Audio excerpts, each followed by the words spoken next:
Shabbat Shalom, everyone!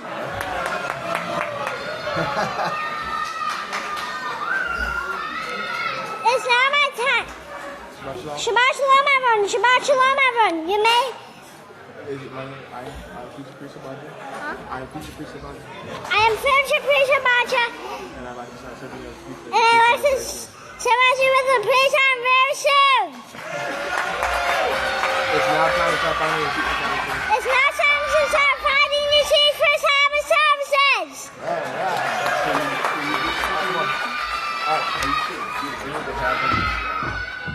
May I have your attention, please?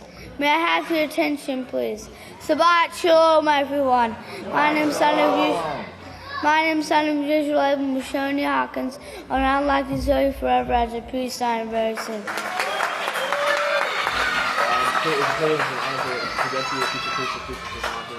It's now time to start finding. It's a privilege and honor. It's a privilege and honor. It's a privilege and honor to present to you the Son of God of Yisrayl now into the sanctuary.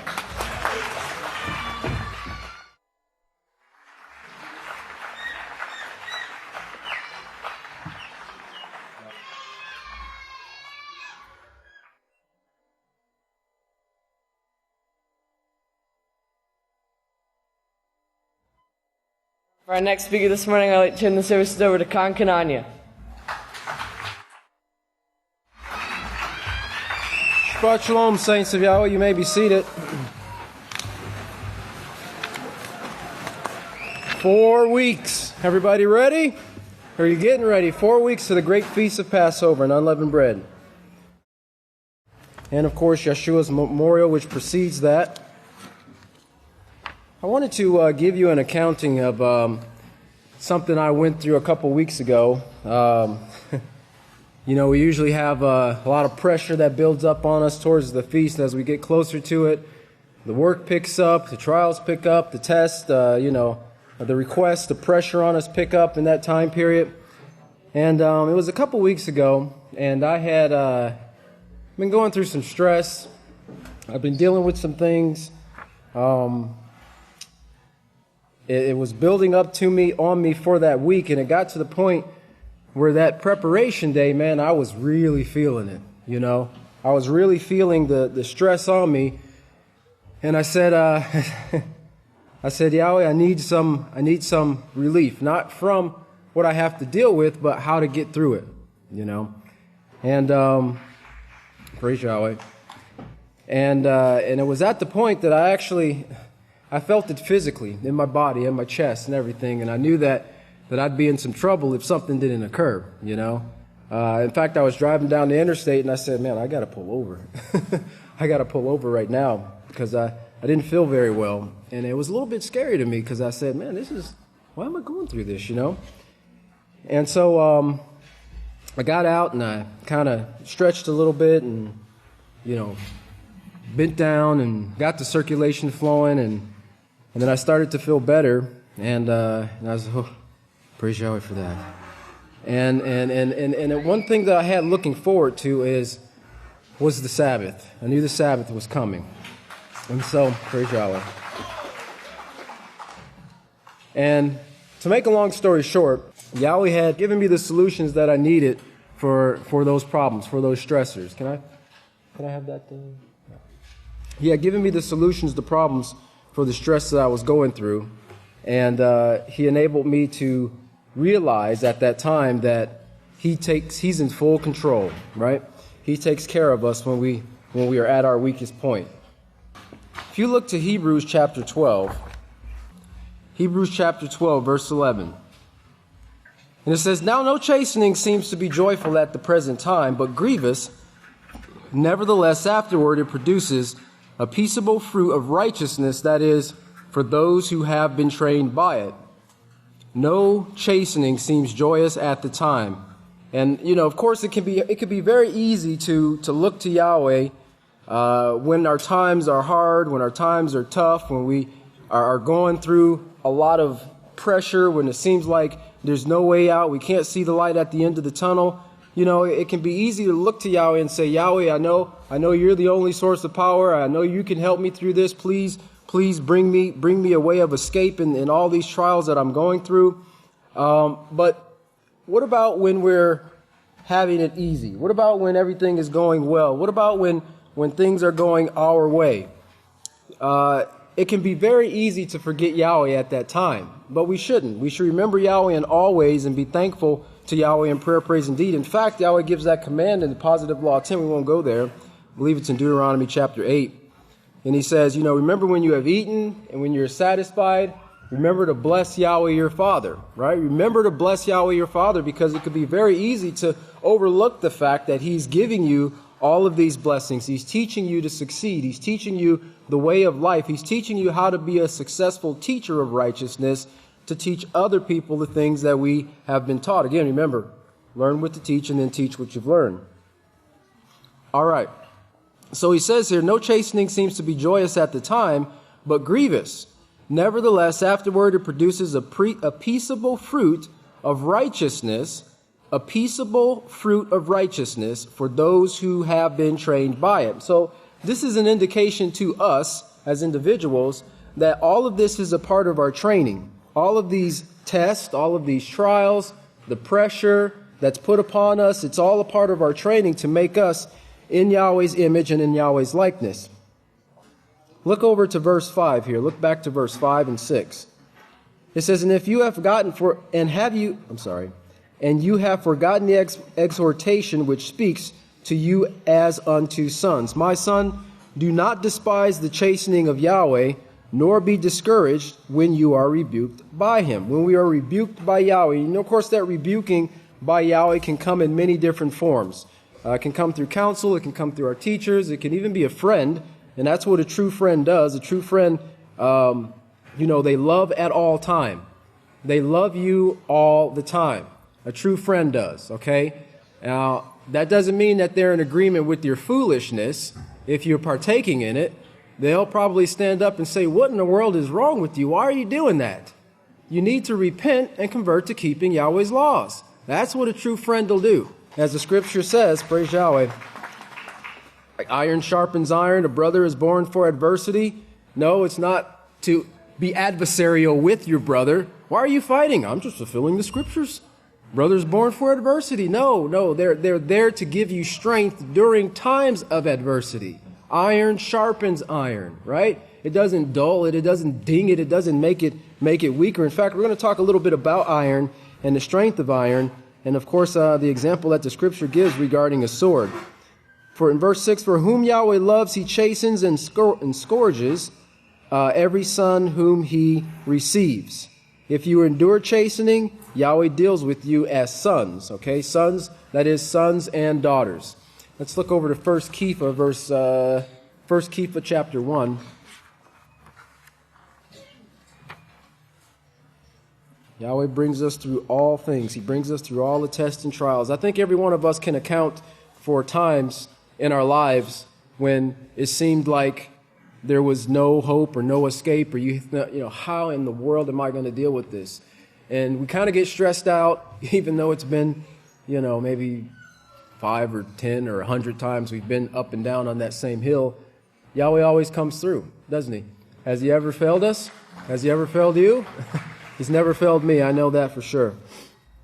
But in 1 Kepha chapter 1, let's look at verses 6 and 7. In this you greatly rejoice, though now for a little while, notice what he's saying, you must suffer grief through manifold temptations, that the trial, now notice why we must suffer these things, that the trial of your faith. Now remember, we're on trial. We're before the courts of Yahweh, the courts of heaven. We're being judged right now. Judgment begins at the house of Yahweh.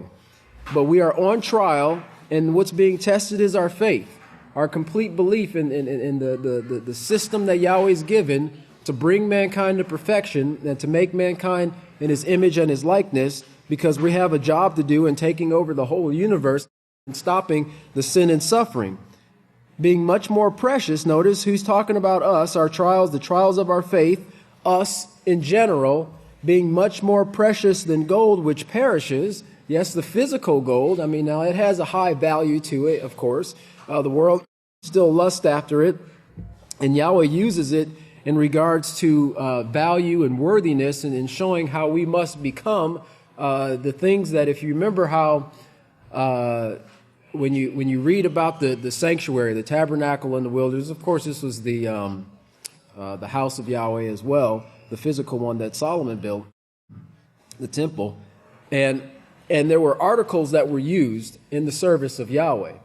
And the closer you got to the most holy place, the more precious the articles that were used in the service to Yahweh, gold being the highest. In fact, even the walls were overlaid with gold. But he says, this gold which perishes, though it is tried with fire, might be found worthy of praise, honor, and glory at the appearing of Yahshua. And this is what we're being tried for, that we might be found worthy of praise, honor, and glory at the appearing of Yahshua. Now, I wanted to talk a little bit about the process of hardening steel. A lot of you have probably heard of hardened or tempered steel. They also temper glass. They temper a lot of different things that they make that are used. A lot of it's for safety reasons, and a lot of it's also for durability. But the process of hardening steel, and I'm just giving you a kind of breakdown. We're not going to go through the great details about it. But when they take steel, of course, steel is an alloy. It's a combination of iron and nickel and some other properties. And they want to make something, they'll usually go through the process of hardening it, okay? Because, steel is somewhat malleable to an extent. You can take a hammer and beat a little ping in steel that hasn't been treated in that way. Most steel is, though. But it goes through a process of heating, great heat. Not to the point where it's molten, where the microorganisms reform and create a liquid, but it goes to a process of great heat between 1,922 degrees and 1,994 degrees. And then after it reaches that point for a certain period of time, it's pulled out and then it's quenched. They dump it in a liquid to cool it very quickly, okay? And anybody who knows anything about canning, that sometimes they'll do an ice bath. They do it with beer too. I don't want to get into beer right now, but anyway, they do it with beer too. When you heat it to a certain point, you have to quickly cool it to capture those properties in the beer. But they do it in canning too, so it doesn't cool down too slowly. Sometimes, not everything. Some things go through an ice bath. I'm not a canning expert, but with steel, they'll quench it to cool it down very quickly. And they'll use two different things. They'll use actually three different things. They'll use water, oil, or they'll use air to cool it down. Oil is very preferable because it reduces the metal's ability to be brittle. When you make something really hard, then it also can become very brittle. Okay, oil is used because it makes the steel less brittle as a result. And after they do this heat and this quench and the heat and the quench, then it goes through a process called tempering. Now, the tempering is a heating at a lower temperature to reduce the brittleness and, of course, increase its flexibility or its ductility. Okay, its ability to take, deformation or being hit or being damaged and things like that without actually breaking. Okay, and the flexibility as well, the tensile strength is the ability to, if you ever seen a person take a sword and hit it on something, then it kind of vibrates and, flops back and forth. Well, that's tensile strength. That's flexibility in that steel. If it hadn't gone through that process, if you hit it hard enough, it can actually snap in two. So this is the process that metal goes through, that steel goes through in order to give it strength, to help a knife or a sword to keep its sharp edge. That's how kind of people measure the value of swords and knives is its ability to hold an edge for an extended period of time. And they go through rigorous testing to make sure these things are able to do this, because you think about soldiers when they actually had to use these things to go out and fight. They wanted to make sure that after the first strike, they didn't have basically a butter knife that they were using against their enemy, And so having this strength and this flexibility is very important. And it just made me think about the tests and the trials that we go through, because I think we could all agree that we've been put through the fire. That we've been in the heat and we think that we're going to melt, and then Yahweh pulls us out and quenches us. He grants us relief. He grants us a little bit of cooling in that pressure. And then sometimes we get pushed back in the heat again, and then we think we're getting to that melting point, and Yahweh pulls us out and He quenches us again. And what is He quenching us with? The oil of salvation, the laws of Yahweh, okay? And He's giving us the way of escape. Remember, always keep in mind, and this is something that's always given me comfort, is that Yahweh does not allow us to be tested beyond what we can bear. Now, we might think, I can't deal with this, Yahweh, please. Moshe said, listen, I can't just send somebody else. I can't do it. Yana tried that, didn't work. Moshe tried it, didn't work. Several people tried it, but Yahweh says, no, you are going to do this job, and I need to put you through the fire. I need to put you through the test. I need to see if you can take what you're going to have to go through, because you are my vessel of honor that I'm preparing for a holy use. So this is what we go through, and this is what we will continue to go through until those properties, as they call it, the properties or the characteristics that Yahweh is trying to form in us are perfected. So, welcome your tests, welcome your trials. I remember Pastor said, your blessings are your tests and your trials. And it's not the pouring out of gold. It's not the, having a big 400 house, 300 bathroom, house or anything like that. It's the tests and the trials. Now, one day we will be able to have a house that big. That's an awful lot of bathrooms. Maybe they have water fountains out here. But anyway, we will have houses that big, and we will have the blessings, but we've got to go through the test. We've got to go through the trials. We have to, as I think the great Yashub said, can we accept, when he was talking to his wife and she was saying, you need to just curse Yahweh and die and get this over with. And he says, can we not accept the blessings from Yahweh and also the trials? Can we not accept those things? And we want to turn our back on Yahweh when things go wrong, but be all joyful, go blessed when things are going our way? No, we have to rejoice before Yahweh at all times. I don't think anybody here has been beaten and stoned and left for dead and then rise up jumping and saying, I just been stoned, you won't believe it. How many people do you know would do something like that? But this was the apostles. Remember, I was reading about the apostle Kepha and those who were working with him, and they were scourged, they were put in prison, and they went through some suffering. And then when they got out, they said they were joyous because they said we were accounted worthy. We were accounted worthy to suffer these things. They considered themselves worthy to go through the punishment that the world placed on them because of the teaching of the laws of Yahweh. Now that's the attitude that we must have as we move forward. But Yahweh's putting His laws in our hearts and our minds, and of course He's giving us this same two-edged sword, right? The two-edged sword that will make us sharp teachers of righteousness. He's giving that to His kings and priests. Turn over to Psalms chapter 149. Psalms chapter 149. Let's see here. I ought to get my sticker in that one.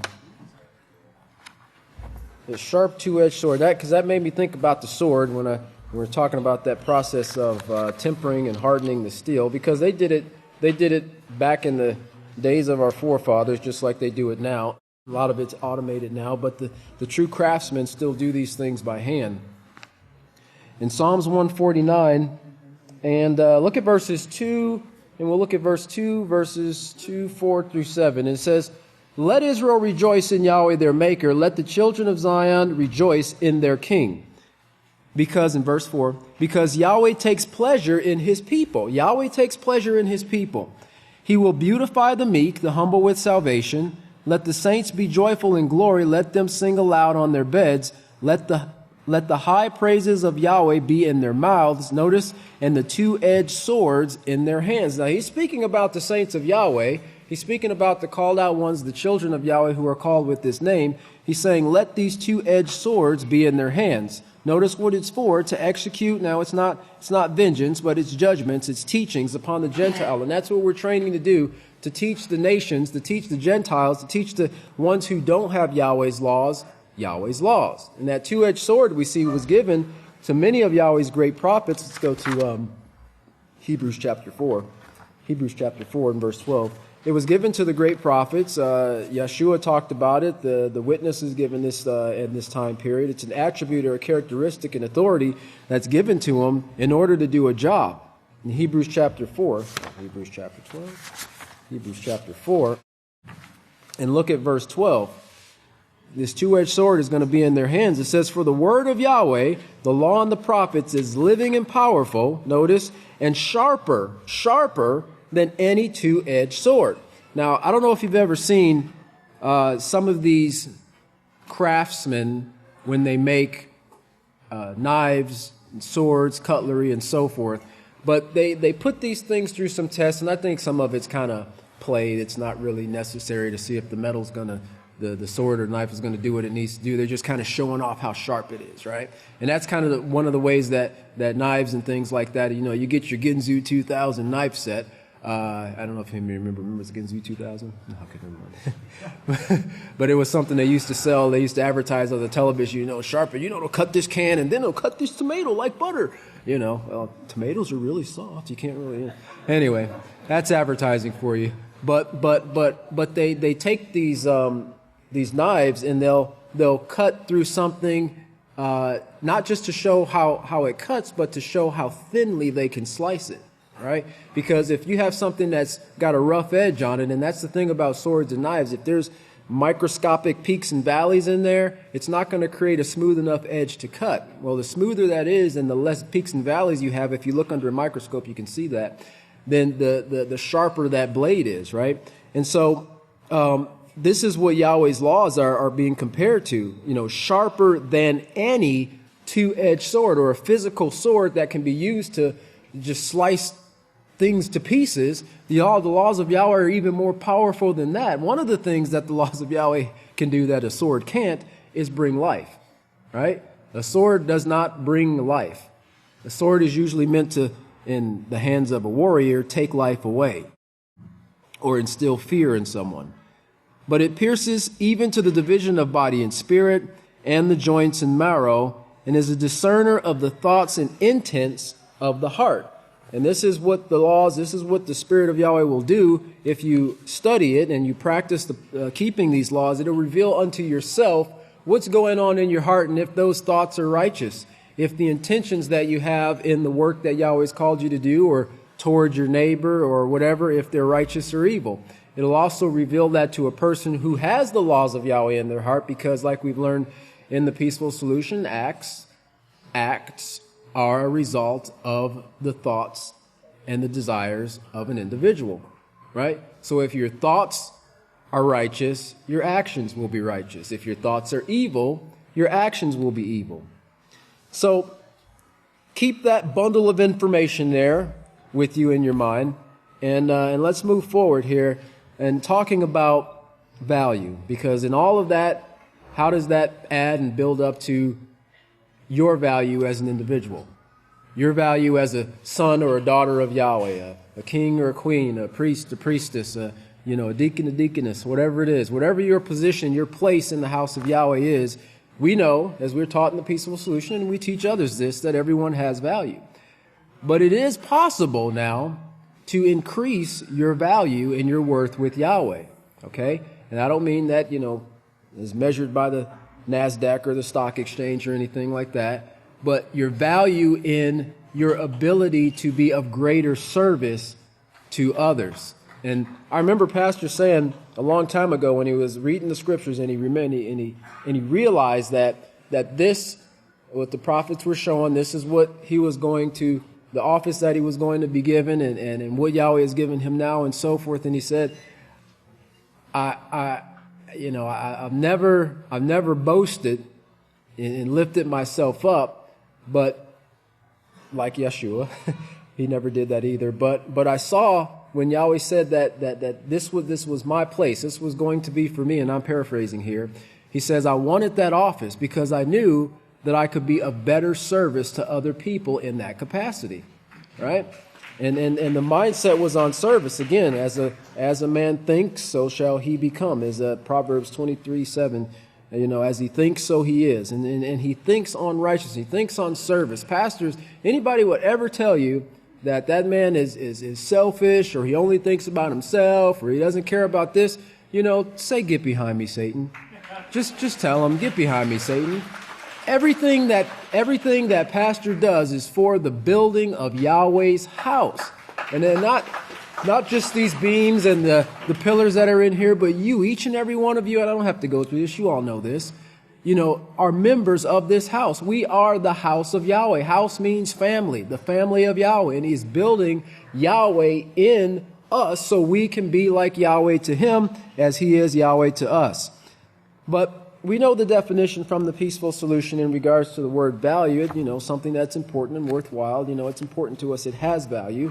In addition to that, from Merriam-Webster's, the word value means relative worth or utility, or importance of something Let me make sure I'm not skipping here. Relative worth, utility, or importance. Okay, relative worth, utility, or importance. That word relative is something in relation to something else. Okay, like what fellowship does light have with darkness? Righteousness with evil.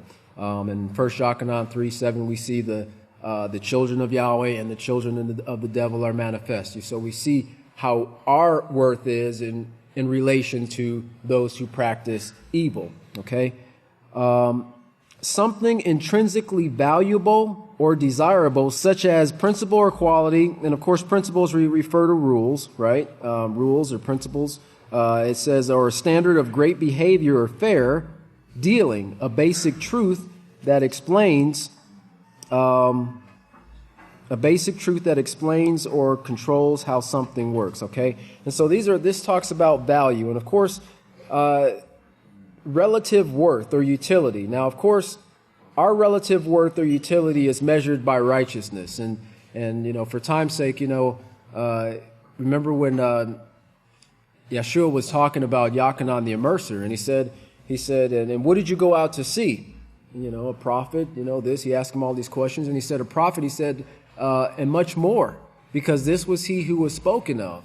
And Pastor was talking about that, how they measure greatness in the time period of Yochanan and Yeshua and the apostles, and it was through righteousness. It was because it was how they kept the laws of Yahweh. That's how they measure greatness. That's how a person was measured in greatness. So the question I want you to think about here was, how do you measure your value? How do you measure your worth? How do you see yourself? How do you measure other people in their worth? How do you measure things, right? What is that value that those things have with you in your mind and in your heart? And what are you striving for? Are you striving to increase your worth with Yahweh? And people receive greater positions in the company, they increase their value. They increase their worth to that business because they make it function. They make everything flow a lot better. And this is much the same in the kingdom. We can increase our value through righteousness.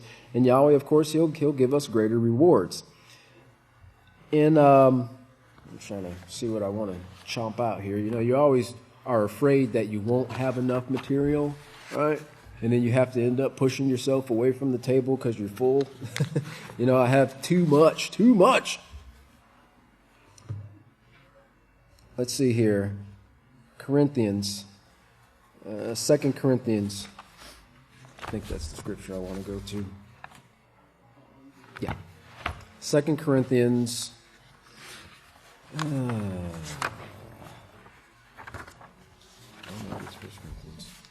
Yeah, no, 1 Corinthians, I'm sorry. 1 Corinthians 11 and verse 28. 1 Corinthians 11, verse 28. And it says, let a man examine himself. That's all I want you to get out of that. Let a man examine himself. And of course, we're coming up to the great feast in Yeshua's memorial, which comes before that, where we read this scripture and prepare to take of that memorial. But what I want you to get out of that is you examining yourself in regards or in comparison or in relation to the laws of Yahweh, and ask yourself, well, how am I doing? What am I doing? Let me read you something real quick here from the book of Yisrayl, 17th book of Yisrayl, chapter 12, verses 100 and 101. Because we have this opportunity to examine ourselves and to increase our worth with Yahweh, because Yahweh made a promise to Abraham a long, long time ago, and he said, look up to the stars of heaven and count them, if indeed you can be. He said, this shall be the possession of your seed, but he said also to Abraham, through your seed shall all the inhabitants of the earth be blessed. In verse 100, it says, in the 17th book of Yisrayl, chapter 12, verse 100, it says, but verse 28, Pastor says, here is his instruction. Let a man examine himself, and so let him eat of that bread and drink of that cup. If you don't, your inheritance is shot. It's gone. Examine yourself. Repent now in your mind. Speak to yourself and tell yourself, I've been stupid. I've been ignorant. I've fallen. I've sinned. I've rebelled. Whatever it is, get it out of your system right now, because I'm fixing to give you this cup and this bread to eat. And that's what we have the opportunity to do, is to examine ourselves and to see where we are right now in our walk with Yahweh, make the adjustments and the changes to increase our value so that we will be, like I said earlier, that holy vessel for Yahweh, fit for his use, because we have a huge job ahead of us, and Yahweh has already prophesied that we will make it. Now we have to do our part. May Yahweh bless your understanding. If you all please stand. I'd like to turn it over to the great Kohan, Levi Hawkins. Shabbat Shalom, everyone. Praise Yahweh. Please be seated. I'd like to continue along with what the priest just ended with concerning self-examination. And the title of today's sermon is The Seventh Attribute of Yahweh, Forgiveness. The seventh attribute of Yahweh, forgiveness. I don't know how many of you have seen the new calendar yet. It's available for download on Yahweh.com. And it's all lined up with Yahweh's attributes. And the seventh one is forgiveness, which is be the seventh moon also. But this is something that we have to practice in the house of Yahweh, that is, being forgiving, and it's quite necessary. As a matter of fact, when we fail to practice forgiveness, it just causes ourselves so many problems. It's unbelievable. But let's look at Genesis chapter 4. Because as with so many things in the scriptures, you have to go back to the beginning to see where it originated from. Because the opposite of forgiveness or being forgiving is holding on to anger, holding on to resentment, holding on to grudges, vengeance, retaliation, and war. All of that is the opposite of what being forgiving is all about. And in Genesis chapter 4, this is an example that we have read many times. And what I want everyone to really notice is just some of the things that are being highlighted. Not so much the incident that brought it about, but look at the reactions that are being shown. So reading from verse 5, but he did not honor Cain and his offering, and Cain was very angry. So that's the first thing notice. Notice his reaction. You got anger. And his countenance fell. That's the second thing, his countenance, his overall disposition. But he did not honor, verse 6, so Yahweh said to Cain, why are you angry? Why are you downcast? If you do righteousness, will you not be accepted?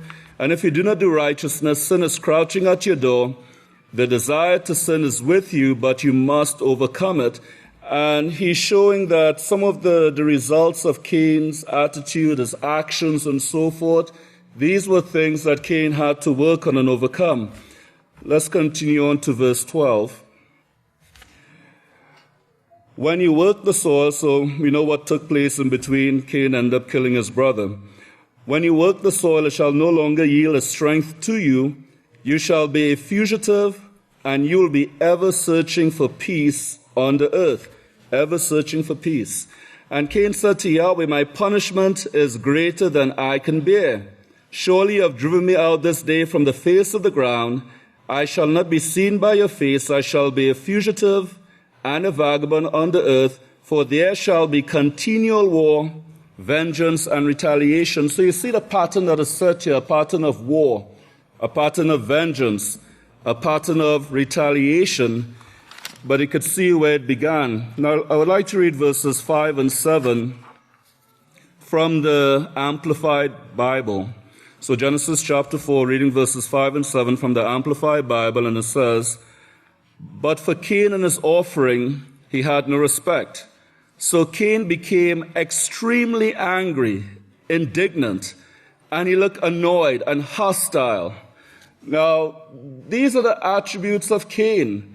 So I want everyone to just have it in mind that the things that Cain is displaying and why we need to not be like Cain. And Yahweh said to Cain, "Why are you so angry? And why do you look annoyed? If you do well, believing me and doing what is acceptable and pleasing to me, will you not be accepted? And if you do not do well, but ignore my instruction, sin crouches at your door. Its desire is for you to overpower you, but you must master it." So this is from the Amplified Bible, and this really sets the stage for what we have to deal with today, with what mankind has been struggling with for thousands of years. It set the pattern of Cain's way in rejecting Yahweh's law, set the pattern of holding on to anger, carrying a grudge, having an attitude of vengeance and retaliation, having a mindset of war. And this is a way of life that has come down to us in these last days. It's a way of being, where people are easily angered, easily triggered, and you have so many examples of it taking place at this time. But this is something, too, that when we come into the house of Yahweh, we bring the way of Cain with us.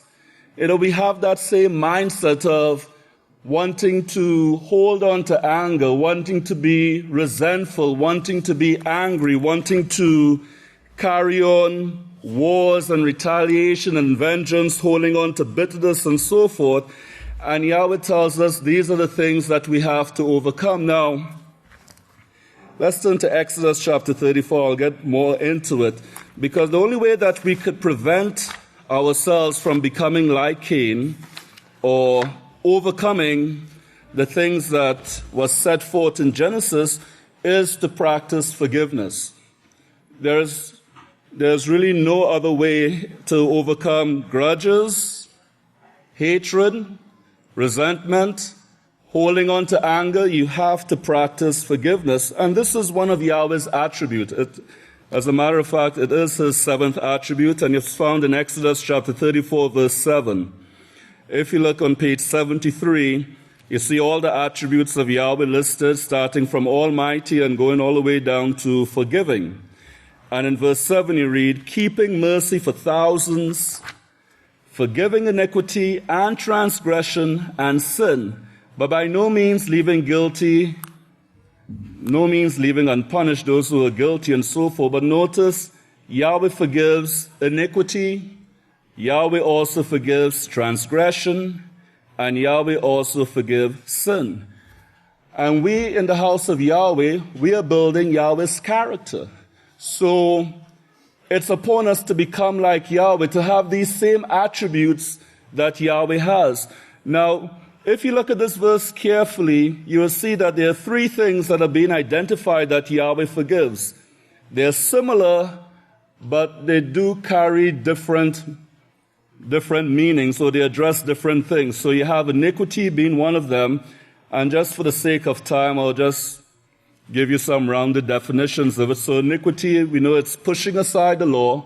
That's what iniquity is. Transgression is rebelling against just authority. That's what transgression is. And sin is referring to missing the mark. So these are the three things that Yahweh forgives, and these are the three things that we also must forgive. It's a necessity, it's a requirement. So the word forgive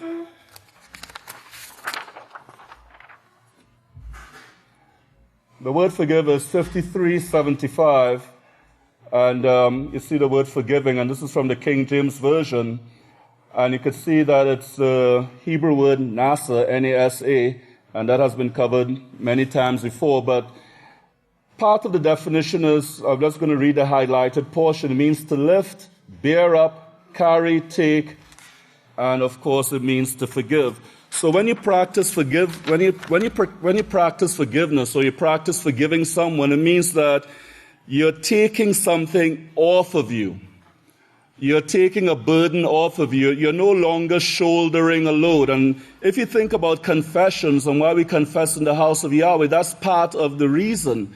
Because when you're loaded down with your sins and you're getting ready to welcome the Sabbath, it's necessary that you take those sins off of you, that you lift that burden off. So you go to the priest and you ask the priest to forgive you, right? You ask the priest to forgive you. And this is what the priest does because, again, this is something that Yahweh does. Yahweh forgives sin, transgression, and he also forgives iniquity. And it's the same way that we have to become in the house of Yahweh. It's just the same example that we have to follow. So let's move on to Yachanan Mark chapter 11. Because there are certain verses that Pastor gave us to focus on in preparation for the feast, and he said we need to study these things out in getting ready for Passover. And if you have been studying out these verses, there's just so much information in there that it's really amazing of what we are being shown and the things that we actually need to do in order to be ready for this upcoming feast. Now, in Yachanan Mark chapter 11, reading from verse 25, this is found on page 773, and it reads, "And when you stand praying, forgive if you have anything against anyone, that your Father who is in heaven may also forgive you your trespasses. But if you do not forgive, neither will your Father who is in heaven forgive your trespasses." And this is really important for us to understand because it's showing us the mindset that we have to have towards one another in dealing with each other in the house of Yahweh. That there should be a willingness to forgive your brother. There should be a willingness to forgive your sister. There should be a willingness to forgive your husband. There should be a willingness to forgive your wife. There should be a willingness to forgive the priests, the judges, the Kohanas, across the board, regardless of what we may be going through at any specific time. If it rubs us the wrong way, we should be willing to forgive. Now, in going through this, when Pastor was talking about this, you see this word, if you have anything, and he was talking about the oughts. Now, this word, anything, it is word 5100 in Strong's Greek dictionary. And if you could see it, I just have some of it underlined. It means any person or object, any man, thing at all, whatsoever, whomsoever, whosoever. So anything literally covers anything. It doesn't matter what it is. Anything means anything. Now this word trespasses is word number 3900, and it means a side slip, a lapse, deviation that is unintentional, error or willful transgression, a fall, fault, offense, sin, trespass. And from Thayer's Greek English lexicon, this word also means to fall beside or near something, a lapse or deviation from truth and uprightness, a sin, a misdeed. So what should we be willing to forgive? Anything and everything. What if someone didn't tell you shalom? Well, you should be willing to forgive that. What if they stepped on your toe? Well, you should be willing to forgive that also. It doesn't matter what it is, because when you look at the alternative, getting angry with a person and then allowing that anger to build doesn't portray Yahweh's character, because Yahweh is not like that. Yahweh doesn't hold on to anger. He's not vengeful. He's not wrathful. He doesn't seek to retaliate against anything, anyone, at any particular time.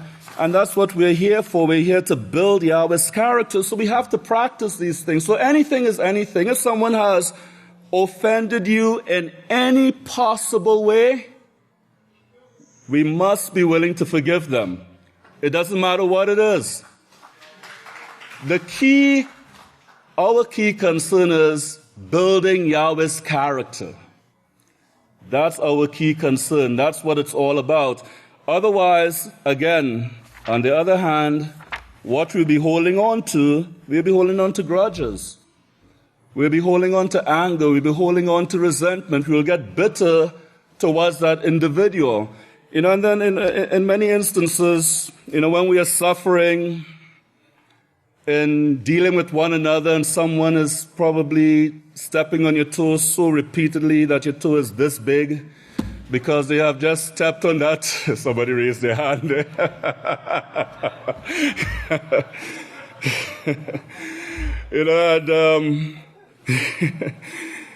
You're looking for relief, so you go to the counselors and you say, well, this person just keeps doing this again and again and again and again. And what you expect the counselor to that point is go after the person, right? That's what you really expect the counselors to do, to go after the person and tell them to stop. But instead the counselor look at you and say, well, what are you doing? And you're like, what?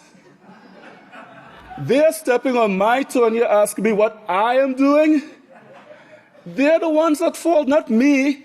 But, the thing about it is, if you know yourself, you would know how hard it is to change. You would really know how hard it is to change. So to expect the counselors to change somebody, they have to be willing to change themselves. But you could also do the work also of bringing about that change. But let's get into Matthew chapter 5. Because what I want to look at here is what Yahshua showed us concerning the anger, because this is the first thing that comes into our minds when we are offended by someone. When someone does something that we don't like and we do not appreciate, here comes the anger. In Matthew chapter 5, verse 21, it says, you have heard. Now notice this is Yahshua's teachings, his magnification of the law, and it starts off with murder in the heart, hatred. You have heard that it was said by the people of ancient times, you shall not murder, and whoever murders will be in danger of the judgment. But I say to you, whoever is angry with his brother will be in danger of the judgment. So here Yahshua equates anger with murder. And that's the reason why we should not hold on to anger against one another in the house of Yahweh. It's the way of Cain. Everybody get that? That is the way of Cain. That's what we read in Genesis chapter 4. That's how Cain started off. It started off with anger. And he held on to it. That led to murder. That led to him killing his brother. So Yahshua is magnifying this. He says, you shall not murder, and whoever murders will be in danger of the judgment. But I say to you, whoever is angry with his brother will be in danger of the same judgment as a murderer. Just holding on to that anger. Again, anyone who says raka, insulting your brother. Now, what does this mean, insulting your brother?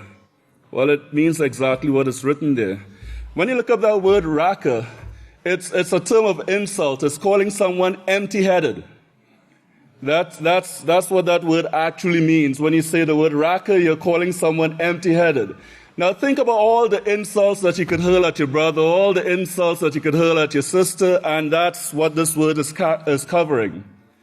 You call someone empty-headed, no brains, dumb, stupid, foolish, because you're angry with that individual because maybe they did something that they should not have done or failed to do something that they should have done. And then he starts spouting out at the mouth. This is exactly what you're doing here. You're insulting your brother, you're insulting your sister. And just bear in mind that Yahshua said, do not do these things.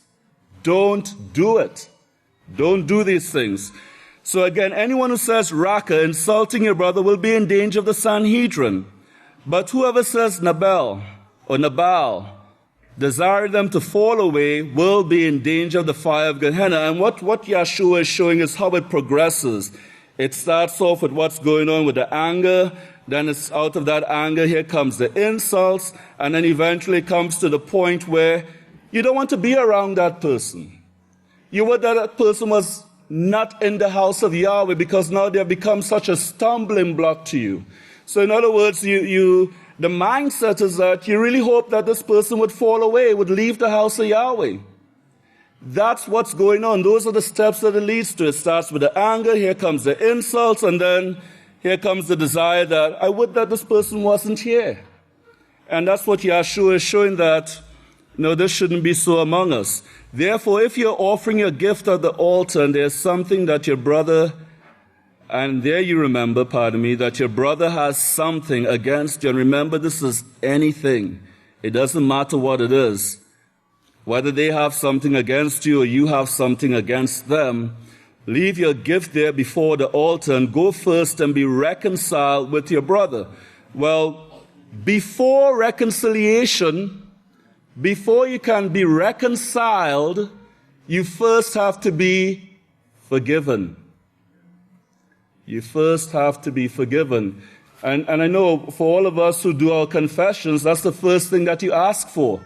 You ask for forgiveness first, and then comes the reconciliation. You cannot have reconciliation without forgiveness. Forgiveness is a necessary part. So you have to forgive. You have to practice forgiving, which means whatever it is that that person is doing to you, or however you feel about the situation, you have to be willing to let it go. You have to be willing to let it go, because you just can't keep carrying it with you day after day, week after week, month after month, year after year. And that's how far sometimes some of these things could go. It could go for a long time. And so it doesn't really matter whether it started today, whether it was done yesterday, whether it was done a few years ago. We must have the willingness and the mindset, whatever it is, to let it go. Let's look at Matthew chapter 18. Matthew chapter 18, and reading from verse 21. Then Kepha came to him and asked, Teacher, how often shall my brother sin against me and I forgive him? For 7 times? Yahshua said to him, I do not say to you for 7 times, but for 70 times 7. And this is something that we all experience to one degree or another. Well, how often should I have to put up with someone's fault? How often should I have to put up with someone's shortcoming? They have been told once, twice, 3 times, I don't like this, I don't appreciate this. This hurts me when you do it, and so forth. And yet they do it again and again and again and again and again and again and again. And Kepha comes and asks the question, so Yahshua, well, how many times? And Yahshua gives a great parable, which I'm not going to have time to really go through the entire parable, but you can read through it for yourself, because it's an excellent example. But if you go to verse 35, at the end of this parable, now this is just to give a brief accounting of it. There were 2 servants, one who owed a lot, one who owed little. The one with the great debt, he begged for forgiveness. He was forgiven. Then he met his fellow servant who owed a little, and he had no mercy whatsoever on him. Absolutely no mercy. Grabbed him by the throat, had him thrown into prison and so forth. And of course, this was distressing to the fellow servants. And look at verse 35. What Yahshua said at the end of this, so also will my heavenly Father deal with you if you do not forgive your brothers his trespasses, offenses, shortcomings, and sins, every one of you with all your heart. So as we look forward to the great feast of Passover, let's just have these things in mind and remember to practice and become like Yahweh. So may Yahweh bless your understanding. I'll ask for everyone to please stand. I have the opportunity to present the great priest, the great Kohan, Benaiah. Praise Yahweh.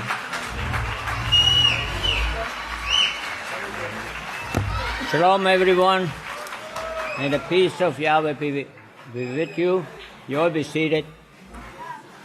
And listen with a believing mind and put on your seatbelts. Because we're going to talk about prophecies. Because Yahweh has foretold from the beginning. He has foretold the end until these last days. And what's going to occur in these last days. And we are a living proof what's going to occur. Now, I got a little picture to show you 2 things I'm going to point out to you today. And you listen carefully what they are, all right? And it is kingdom, the first one is kingdom against kingdom. I don't know if you see it. Yeah, you see these things, all right? Kingdom against kingdom. Here you see the commander of Satan's army and the commander of Yahweh's army, okay? Now, I don't know if you, in Matthew 24, if you turn there, and in verse 7, we read that over and over, but it maybe never dawned on you the seriousness, what that means, the kingdom against kingdom. For what Yahweh is doing, it is forever.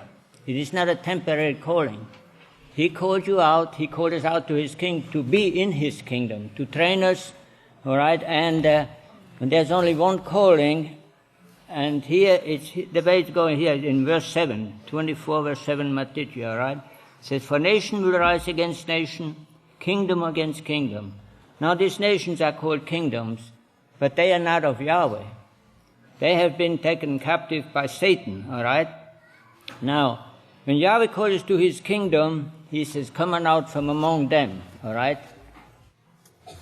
Because, let's compare the kingdom of Satan, all right? You can see war, retaliation, hatred.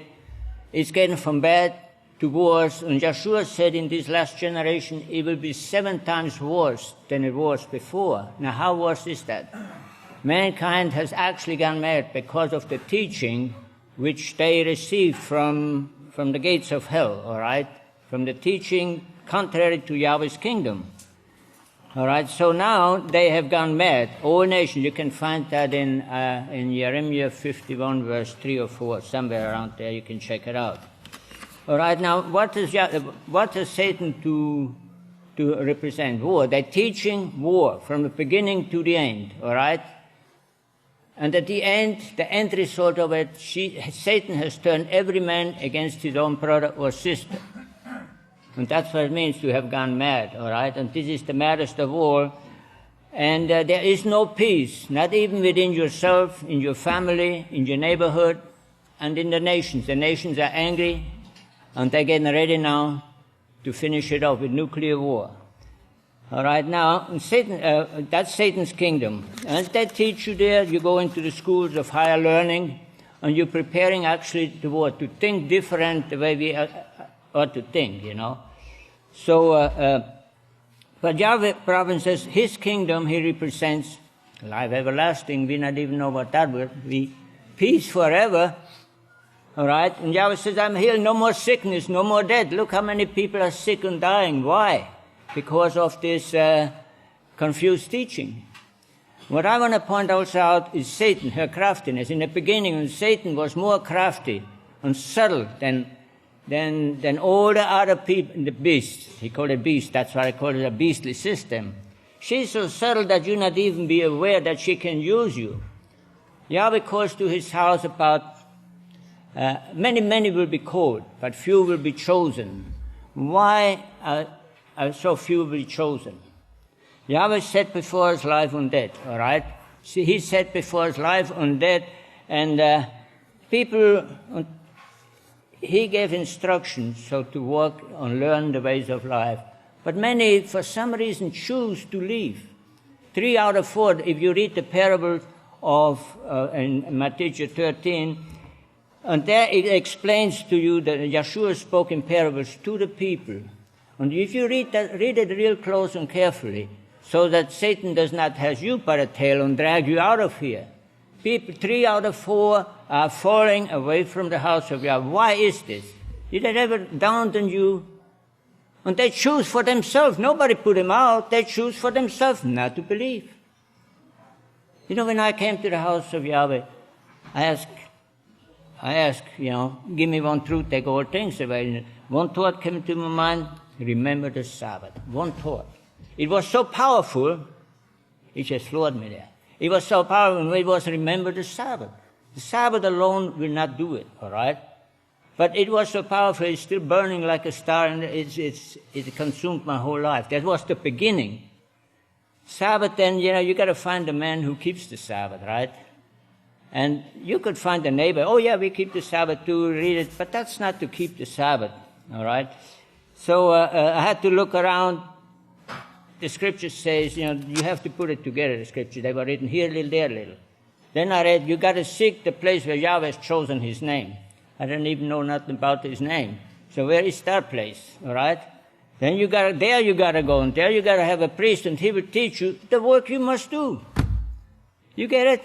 So remember the Sabbath. The deception of Satan is, I said, no work. Great, I say. I like that. There's no work in the Sabbath. But the Sabbath is the beginning of the work of Yahweh. You got to come here and ask the priest, and they will tell you what to do. All right? And with that work, you know what you're going to get? You get food, clothing, and shelter. You got to work for it, all right? If you don't work, you're going to die. So we work now. So Yahweh says, come on out from among them. All right? Yahweh says, come on out. So we're coming out from this work to the house of Yahweh. But then 3 out of 4, read the parables in Matthew 13. Then there's all the excuses. All right? So, and I hope these terrible parables, if you read it closely, apply it to yourself. See if any of that fit. It will be a terrible, terrible situation, because Satan might have you already half out. And Satan is so damn crafty and subtle. Without mercy, this kingdom, what Yahweh is calling us out for, when he says, come on out, he calls you from this kingdom to this one. This is a destructive kingdom. It's going down very soon. We're going to witness now that how this system is going to go down like a mud-eaten garment. It will go down. And where Yahweh is building. He said, come on out and build my kingdom. Well, the people, they had all excuses. They cannot come. You know, we see a poorly condition here. We see very poorly condition here. And say, what's the problem? Oh, look at that place. It's a hissing. Yahweh said it will be a hissing, the house of Yahweh. You can read that in Chagya, in chapter 1, all right? He says, what's the problem, people? He says, you know, he calls us out. He calls us out, you know why? To build the house of Yahweh. That's why he calls you here. Now you have to know the scriptures, how this occurred.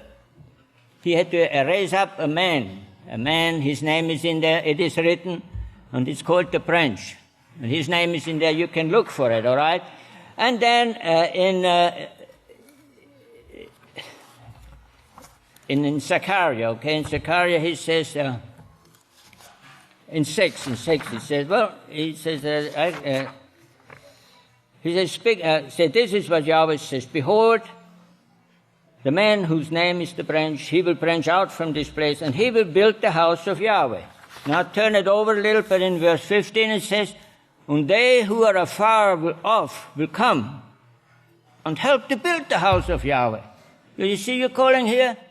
Is any locals around? How many are here? We come from way down who knows where.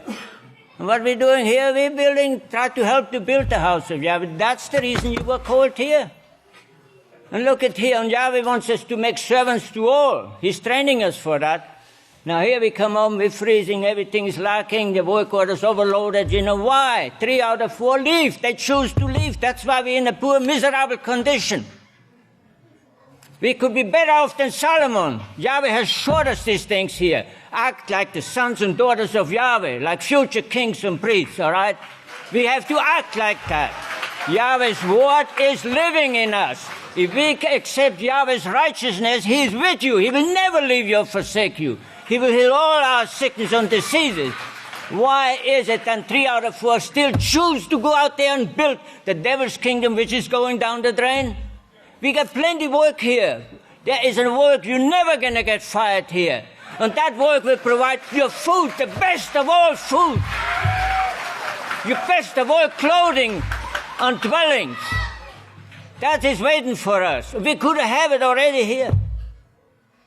Well, at least we get started. But you see, Yahweh, our minds was deceived. Satan is so crafty and subtle. Now let's go. I don't really care. We could talk forever on that matter. Let's go and see how subtle and crafty Satan is when she tempted Yeshua, okay? We're going to straighten certain things out. All right, in Matthew 4. In Matthew 4, and here how Satan was tempted. Now watch Satan. She's very crafty. Yeshua was the Son of Man, and he was tempted in all things as you and I. It is not all written what he was tempted with. All right, now, in Yeshua, Satan tempts Yeshua or one of her servants. I don't know if it was Satan herself, but when she deceives the servants, they are 7 times worse than the devil. They can spit you in the face, they kill you, they beat you up. Satan is restrained, or we wouldn't live no more. She would have mankind totally destroyed already. Now, here it went, the way it went. So when and he was fasting, he was the Son of Man, and he, when you don't eat nothing for 40 days and 40 nights, you get hungry. How did she know that? And when he fasted 40 days and 40 nights, afterward he was hungry, because he was a human being. And so the tempter came, or one of her servants, and said, if you are the Son of Yahweh, the reason she said Son of Yahweh, he said he will be called the Son of Yahweh. You will be called the sons and daughters of Yahweh too. Do you know that? But you're still in this human flesh, all right? We still can be tempted like Yeshua was, tempted in all things. Now, first what Satan did, if you the Son of Yahweh. Yeshua knew he was the son of Joseph. His mother was Miriam. You get it? He did not ascend to Yahweh yet and qualified for that thing. He knew what's going to occur, the way he was, brought up. If you the Son of Yahweh, if doubts. First thing Satan will put into your mind a doubt. That's when you will start to fall and sink. Why doubt these glad tidings which are preached there? We came here to hear glad tidings. Tidings which can be proven and overproven. Because these tidings we get was prophesied long ago. And we can prove it. Overprove, prove all things. But it's for a believing mind. You must sit here with a believing mind and then be more like the Bereans were. They came out and they checked everything out. And they talked amongst one another. Is this true or is this not true? And you're going to find out, you will find no flaw with the teaching. Now, if you the Son of Man, look how clumsy she got. He said, if you the Son of Yahweh, command these stones, he was so hungry, to be turned to bread. Oh, now, Yeshua knew, that there's nothing possible with Yahweh to do. His hand is not short that he could not do that. What use would it be now, make this stone, make a nice loaf of bread? That would not convert it to tempter. I would say, would you believe if I show you that?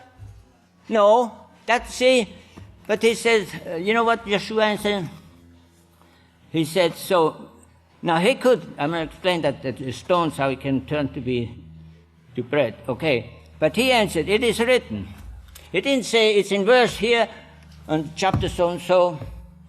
He said, it is written. Sometimes you don't forget things, the way Yahweh writes his law and his things into your mind. It is written. When you read it, remember the Sabbath. That should stay with you. Remember it. And then you learn what to do on the Sabbath day. So you don't have to go over and read it over. It's the Sabbath day. That's the Sabbath, Sabbath. No. It's already here. It's in your heart. That's how Yahweh will put his laws in your mind and heart. You believe it. It is written. Believe it. And that is settled. Like any other commandment. All right? That is settled in your heart and mind. Now, he said, it is written, man does not live. That's what Yeshua said. It is written. Man does not live by bread alone, but by the every word that proceeds from the mouth of Yahweh. The every word. Remember? The every word of righteousness. It is with you. It's living. If you accept it, you carry Yahweh with you. Wherever you go. He says, I will never leave you or forsake you. Unless Satan will be so crafty and she will put doubts into your mind. Well, I don't believe everything he said here. People make a big mistake. I'm glad I don't think I made that mistake. When I heard Israel preaching, he says, if you're scared, get the hell out of here. Well, I remember the Sabbath, just the thought was so powerful. I let him hear 2 years what he said. He tried to explain to us here in these last 3.5 years the evil which is coming on. So now, but anyway, all right, so it is written, he says. And he answered him, man does not live by the every word, by the every word of Yahweh, all right? And that will be taught to us step by step. All right, now the devil, now Yeshua, remember, he knew, he says, I am the bread from heaven.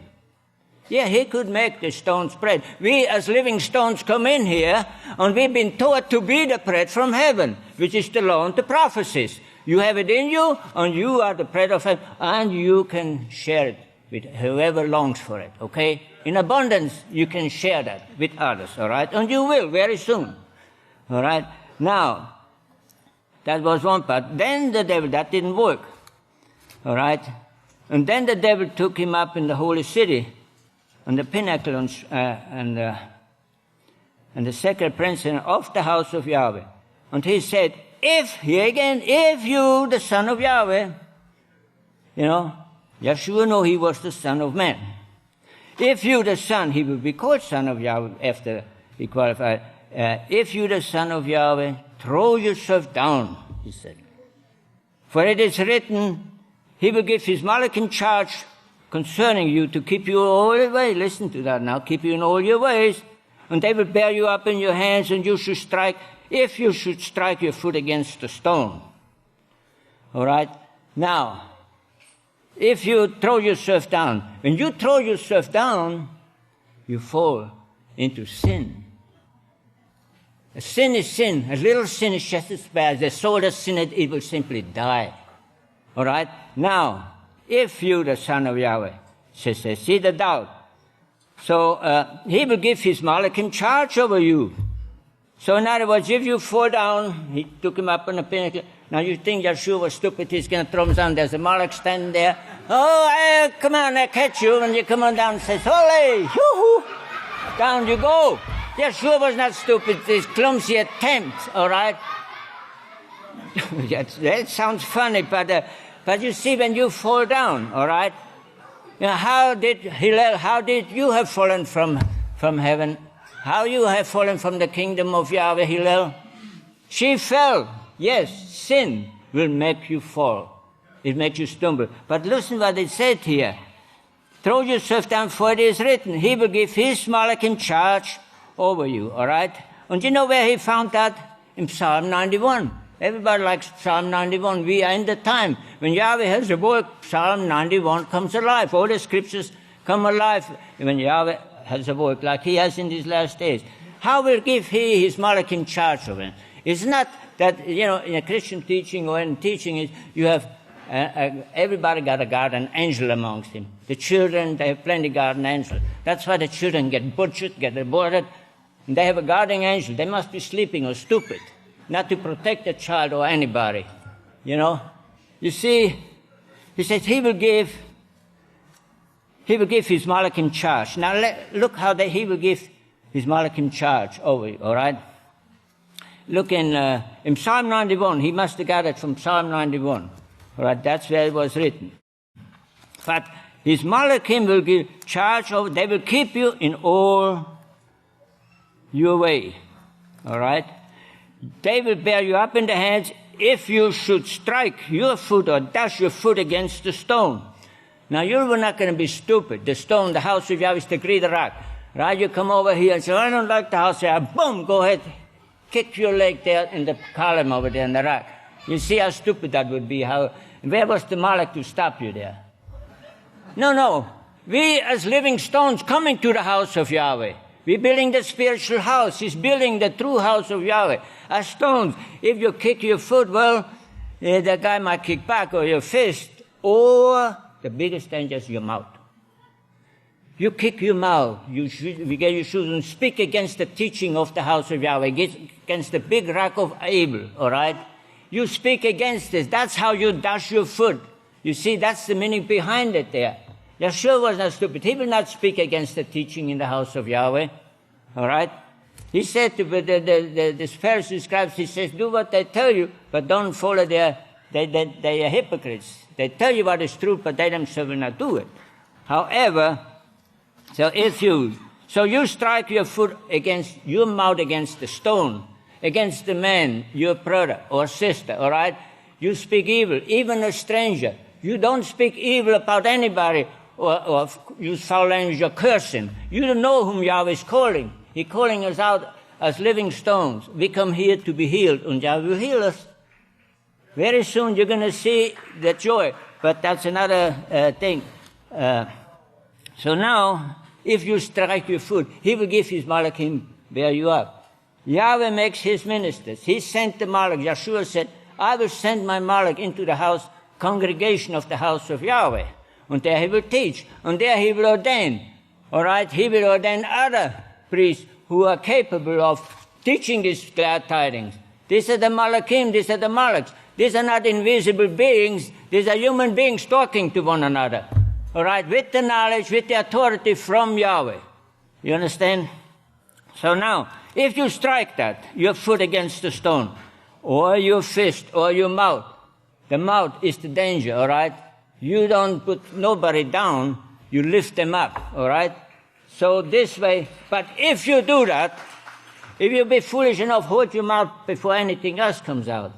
Now, how will the malachim come you out? How will they bear you up in their hands? If you do strike, if you fall before Satan, and you make a mistake and you speak evil against your brother, or against the teaching, which I have heard over and over, from the beginning until now, people still speaking against it, then you, it says, every knee will bow down and confess. If you have sense enough, you will go see the ministers or the malachs of Yahweh. They have given authority to forgive sins. Can you imagine? Who can forgive sins? This authority comes from Yahweh. The malachim have a great, great job, all right? They don't have a job just put a cart on the oxen behind it and digging around. You don't even know who a malach of Yahweh is or a kohan doing all that work. That shouldn't be. The priests of Yahweh have a different job than digging the ditches on stage. You know, the others do follow them, building the kingdom of Satan. They should come and do all the work. The priest, the malach, all right, as it is reading thing, I'll show you where it really comes from in Exodus 23. In Exodus 23, all right, and there, okay, here is the same thing now, all right? He has sent his malach and his messengers too. These are the messengers of Yahweh. So when they came out from Egypt, here in Exodus 23, verse 20, it says, Behold, I'm sending a malach in front of you to keep you in the way of Yahweh. You get it? That's what the malach does. To keep, our job is to keep you in the way, so you will not strike your foot or your mouth against the brother or sister or against the teaching of the house. You cannot prevail there. These come from the gates of hell, this teaching. Now, to keep you in your way, there it is, and to bring you into the land, to bring you into the place which I have prepared. Remember, Yeshua said, I go and prepare a place for you. All right, so where I am, that's where you will also be. So this malach have a great job, a great authority. He says, attend to him. That is the malach whom Yahweh sent to testify in the congregation of the house of Yahweh. He says, attend to him, obey his voice. Do not rebel against him, for he cannot forgive your transgression. For here the side note says, I will give my malach authority, and he will govern you in my name. You see, you obey the voice. All right, everybody want a reverence Yahweh. You think you reverence Yahweh.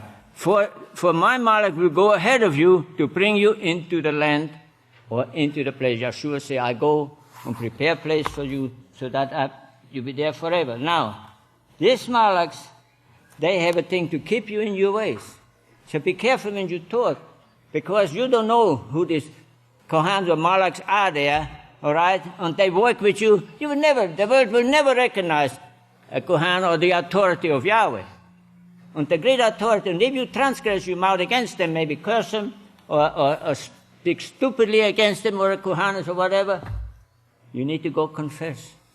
You need to bow down and go confess your sins. And then they will come, you say, I have transgressed with my mouth. I have transgressed in this or that way. And they have the authority to forgive you. They were commanded to forgive you. Because if they don't forgive you, neither will they be forgiven. Everybody, we are still the sons of men, all right? Now, so remember this malach of these things. All right, so that's where the thing comes. He will give his malach in charge over you. Now they will bear you up in their hands. After you go confess your sins, that you have fallen before Satan, you have transgressed, okay? After this, you go and confess your sins and say, please forgive me my sins. And they will take your name, they bear you up in their hands. Father, they have confessed, they have humbled themselves, and they have been forgiven according to your will. Now, please, we beg you, forgive them. And that goes from one feast to the other. And then the Malach was sent. He takes the whole congregation. He lifts you up. Father Yahweh, this is your people. Forgive them as we have forgiven them. That is how the Malach came, bear you up in their hands. All right? So don't dash your foot against the house of Yahweh. Don't dash your mouth against any teaching. If you don't understand it, ask. I, Yahweh, said, we'll give you understanding. Okay, so now you understand that now. The Malach have a different job than digging ditches and anything. And very soon they won't be able to do so. All right, now, all right, so now to remember, when Yahweh calls you out from this kingdom into the thing, there's another picture here. So that is kingdom against kingdom. Because of the deception of Satan, to warn you. This is only to make you aware. And here is another thing. See that? Yahweh sets before mankind life and death. It's a matter of life and death. When Yahweh called you here to his kingdom, he didn't call you in so you can go out there, build up that Baal system there, and then the house of Yahweh lies waste. I want to urge you on, read Chaga 1, 4-7, I believe. Read it. And then you will see the reason why all this crap comes around and that we're lacking here. That shouldn't be. Act like the called out ones. There's how pleasant it is for brothers and sisters to dwell in unity, to live in a community believing all the laws, be at one mind with Yahweh. That's how Israel will lead us into the kingdom and usher in the Yahweh's kingdom, Yeshua's return. Then the season of refreshing will come. But we should act now. The time is ticking, and we can have a joyous feast and a joyous time from now on forever. May Yahweh bless your understanding. And now for next speaker, great Kahan, Michael.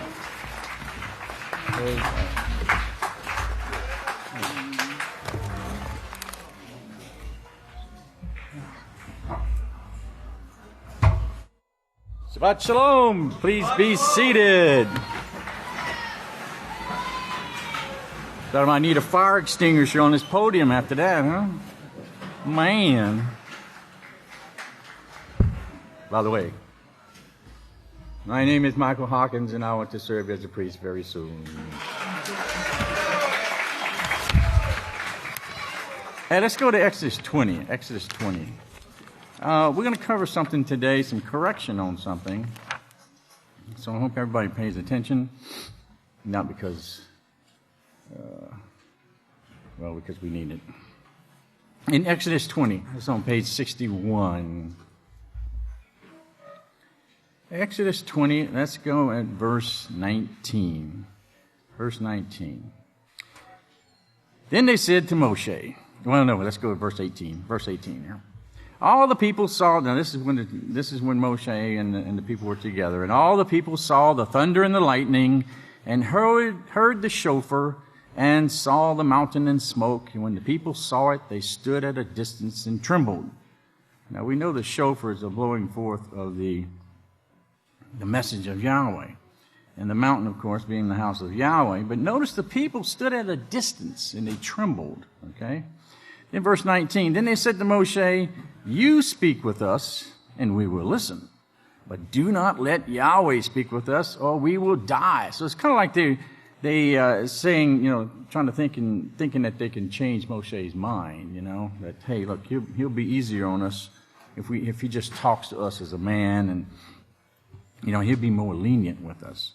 But notice verse 20, it says, Moshe said to the people, do not fear, for Yahweh has come to test and to prove you, so that the reverence of Yahweh will be with you, so that you do not commit sin. So this is, of course, the purpose for our calling. And verse 21, yet, even though they gave the warning now, yet the people remained at a distance But Moshe drew near the thick darkness where Yahweh was. Okay? So the people remained at a distance. They still would not connect with Yahweh. Verse 22. And then Yahweh said to Moshe, this is what you will say to the children of Israel. You have seen and have talked with you from heaven. Okay? Of course, heaven, not that Yahweh's audible voice came down, right? Moshe's phone was out of order at that time because it was way up on top of the mountain, so he couldn't receive the signal. He should have had satellite, huh? But no one's ever heard Yahweh's audible voice. But of course, this is talking about his authority. The authority came from heaven. It came from Yahweh himself. Okay? Now, verse 23. So it says, do not make for yourselves gods of silver or gold alongside of me. Okay? In other words, scratch out the word for, don't make yourselves gods. Okay? Don't make yourselves into gods, and don't be tempted with the gold and the silver and so forth, which the world is today, because it's all built upon wealth, right? Verse 24. An altar of earth you shall make for me, and you shall sacrifice upon it your burnt offerings and your peace offerings of your sheep and your oxen. In every place I choose to establish my name, I will come to you, and I will bless you. You know, the altar of earth, okay, and the offering sacrifices. Man is made from earth, you know. But if the microbes become defiled, of course, our bodies, then we're made of nothing. You know, we're useless. But notice, in every place you shall do this, Yahweh says, in the place that I choose, not in every place. Okay, it should be in the place that I choose to establish my name. Now, look over to Romans 12, Romans 12:1. And that's a familiar scripture, but let's read it just to see what it says, okay? Romans 12, verse 1. Romans 12, verse 1. It's on page 882. 882. In case somebody still needs page numbers. I hope nobody does. You know, it's a quick way to find something, but if you know where your books are, you should be able to find it. Romans 12, verse 1. Therefore I appeal to you, brothers, by the mercies of Yahweh. Now notice he's appealing to everybody. He's appealing by the mercies of Yahweh that you present your bodies as living sacrifices, holy and acceptable to Yahweh, which of course is your reasonable service. Okay, it's just reasonable. Like Yeshua said, look, though you've done all that you have, it was only your duty to do it, right? Even though we do what we do, it's our duty to do this. It's our duty to keep the laws to our fellow man and to Yahweh, right? That's our faith. That's how we prove our faith to Yahweh. But notice it says you present your bodies, to present. Okay, it's nothing that's forced. It's something that is presented. It's something that we willingly do as living sacrifices. Now, turn over to Jeremiah 7, page 579. Jeremiah 7. Because it's up to us to do this. We have to willingly do everything that Yahweh commands of us. Now, it's a command because of the fact that he is our creator, but he wants us to willingly do all things because we love him. We desire to do it, not because we're being forced. Now, Jeremiah 7, this is what it tells us here that about sacrifices. In verse 21, Jeremiah 7:21, it says, this is what Yahweh of hosts, the Father of Israel, says. Put your burnt offerings with your other sacrifices and eat meat. For I did not speak to your fathers or command them about burnt offerings or sacrifices in the day that I brought them out of the land of Egypt. But this thing I commanded them, saying, obey my voice, and I will be your father, and you will be my people, and walk in all my ways that I have commanded you, so it may be well with you.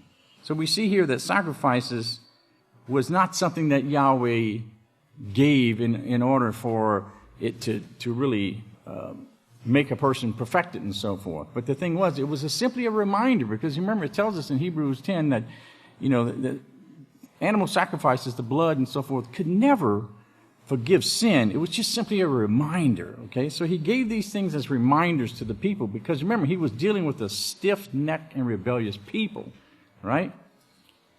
And this is what Moshe was dealing with. Moshe was dealing with the people who would not hear the trumpet sound. Remember what we just read? The trumpet, the shofar blast, but they would not hear the sound. Instead, they said, Moshe, you talk to us, but not Yahweh. We don't hear Yahweh's words, okay?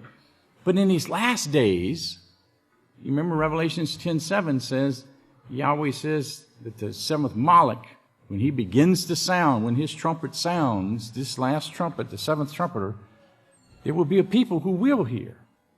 And this people will hear and they will be obedient and they will do what needs to be done. And the secrets would be revealed. Remember, the secrets of Yahweh would be revealed. But the wicked would never understand those things. And that's the blessings that we have, and we can't take that for granted, okay? We always have to remember how blessed we are to be in the house of Yahweh. And every day you should get up and thank Yahweh for being alive and being able to serve him that day. Look over to Leviticus 2, page 82, I think it is. Leviticus 2. And let's look at verse 13. Now, this is talking about the Leviticus. The first few chapters here is talking about all the offerings and stuff. And in verse 13, it says, "In every offering of your grain offerings, you will season with salt. You shall not allow the salt of the covenant of Yahweh to be lacking from your grain offering. With all your offerings, you shall offer salt." Okay? You shall offer salt. Now, let's see. Adam Clark's commentary. Straighten that up right there. Okay. It says, "With all thine offerings, thou shalt offer salt." Wouldn't you like to talk like that now? "How thou doeth," huh? Salt was the opposite to leaven, for it preserved from putrefaction and corruption, and signified the purity and persevering fidelity that were necessary in the worship of Yahweh. Everything was seasoned with it to signify the purity and perfection that should be extended through every part of Yahweh's service, through the hearts and lives of Yahweh's worshipers. It was called the salt of the covenant of Yahweh because that salt is incorruptible. Now, Pliny, he was a Roman naturalist and philosopher. In the 7th chapter of his book that contains 31 chapters, it's called Natural History, and he has an interesting quote from it. He says, "So essentially necessary is salt that without it, human life cannot be preserved, and even the pleasures and endowments of the mind are expressed by it. The delights of life, repose, and the highest mental serenity are expressed by no other term than salt among the Latins." So even the Romans, knew this. But I thought it was interesting because it says the pleasures and endowments of the mind, And 2 Corinthians 10:5 says, "Bring every thought." We must bring every thought into subjection, right? Into the obedience.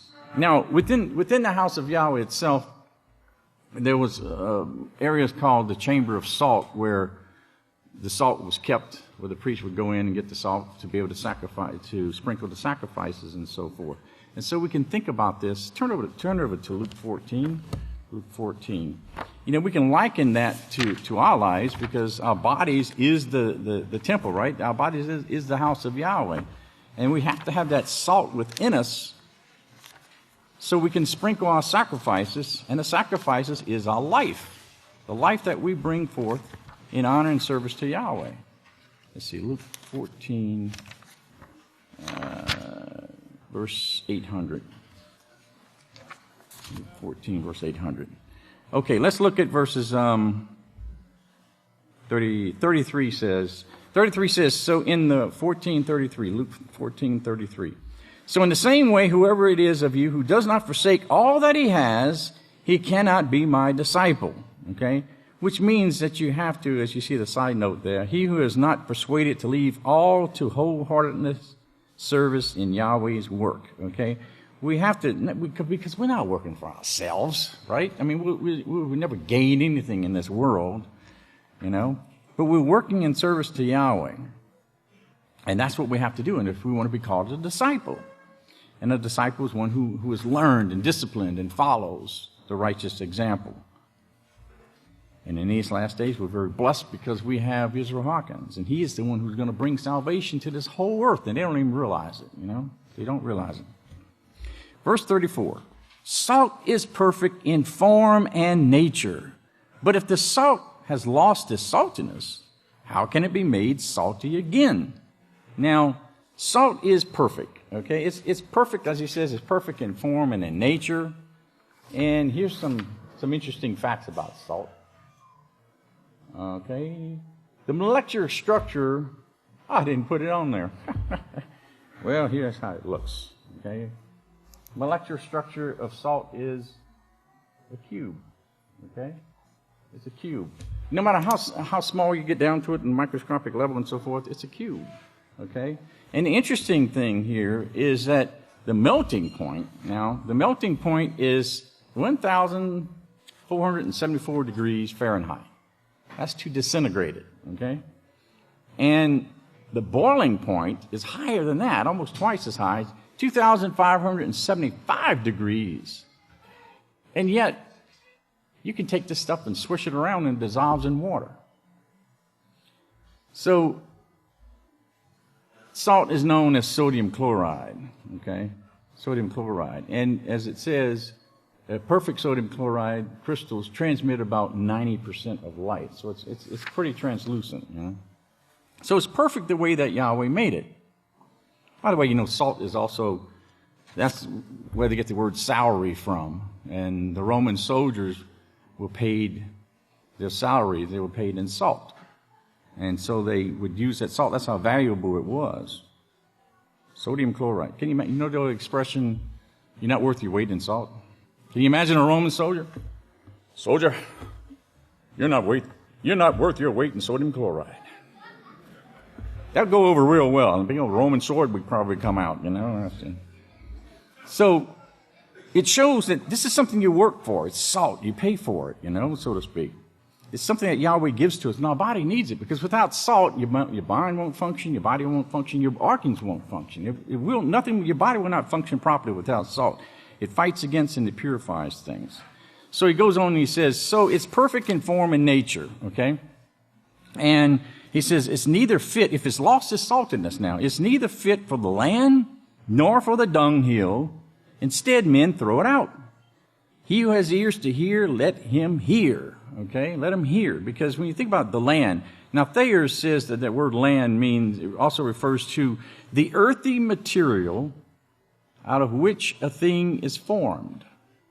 The earthy material out of which a thing is formed with the implied idea of frailty and weakness, okay? Being frail and being weak. Well, we are the dust of the earth, right? And as it says here, you know, if the microbes of the earth become useless, they lose their saltiness, right? And that's the way it is. Nor is it fit for the dunghill, okay? The dunghill is a manure pile, okay? So what he's saying, it's not fit. If you lose your salt, you're not fit to cleanse the land or to be used as a fertilizer. Instead, it was thrown out. It was just thrown out in the streets. It was useless. It had no, remember, like, I think it's in Yeshua where he says, is there any taste in the white of an egg, you know? It needs salt on it to give it some flavor, you know, because that's what it's for, is to give flavor into our lives and give us the excitement and the knowledge and wisdom and understanding that we need to continue on. Is to preserve us, okay? And that's what salt is preservative. So if it's useless, it was just thrown out into the streets, okay? Now, if you remember in Romans 12, verse 2, it says, don't be conformed to the pattern of this world. The pattern that we're supposed to be conformed to is the pattern that the House of Yahweh teaches us, right? That's the pattern we're supposed to belong to, should be keeping, but be transformed by the renewing of our minds. Our minds have to be continually renewed, and that's why we have the Sabbath day. You know, Yahweh gave us the Sabbath every seventh day so we can renew our mind, we can renew His word within our heart, so that we can prove what's righteous and acceptable to Him. So, in Exodus, turn over to Romans chapter 2. Romans chapter 2. That is on page 874. Now, when it comes to one of the laws of Yahweh is tithing. And when it comes to tithing, tithing is also money as well as the produce from the earth, okay? Because you think about it, how fair would it be that here's a poor farmer who's working and working and working and working, and he gets his crop, and he has to tithe. But the wealthy man who sits back and collects all the money and stuff and doesn't ever get involved in buying land or dealing with any agriculture, because he'd have to pay tithe if he did that, right? He just sits back and just collects all of his wealth and doesn't have to pay tithe. And that's the mindset of some people in the Christian world. They don't realize that the tithe is from everything. It's also from money. It's increase. It's a person's increase. Okay? Now, in Exodus 20, verse 15, Yahweh says, you shall not steal. Okay? You shall not steal. Point blank. You shall not steal. Now, here in Romans 2, verse 21, Romans 2:21, it says, you then who teach others, do you not teach yourself? You who preach that a man should not steal, do you steal? Do you steal? How is that done? Look over to Malachi chapter 3. Malachi chapter 3. Malachi chapter 3. That's on page 726. Malachi chapter 3, and let's look at verse 6 through 8. Malachi 3, verses 6 through 8. Malachi 3, verse 6 says, for I am Yahweh, I change not. Therefore you sons of Jacob are not consumed. Because if he ever would change his mind, which he won't, because it's all in his plan and he's very loving and patient, and everything is going according to his will. But if he, as it says, if he would change, if he'd be like man and he would change his mind, the sons of Jacob would have been wiped out long ago. For ever since the days of your fathers, you have turned away from my ordinances and have not kept them. Return to me, and I will return to you, says Yahweh of hosts. But you said, how will we return? Verse 8. Will a man rob Yahweh? Yet you have robbed me. But you say, how have we robbed you? In tithes and offerings. You are cursed with the curse, yet this whole nation, for you have robbed me. Bring all the tithes into the storehouse, that they may be food in my house. Food, okay? And prove me now in this, says Yahweh of hosts, if I will not open the windows of heaven from you, and pour out a blessing that there will not be room enough to store it. Okay? So now you're probably thinking, well, now, this is something that was done in the past, right? Or maybe, that's talking about the heathen, because the heathen, they don't keep Yahweh's laws, right? Turn over to Acts 17. Acts 17. Let's take a look at something. Page 859. Acts 17. Acts 17, let's look at verse 29 to 30. Acts 17, verse 29 and 30. Now, verse 28 says, in Yahweh we live, move, and have our very being, because we're his offspring. And then in verse 29 it says, therefore, since we are the offspring of Yahweh, we must not think that holiness of Yahweh is like gold or silver or stone, an image made by man's design and skill. Now remember we read earlier about don't make yourselves into a god, and don't be worrying about the gold and the silver of this world. Now verse 30.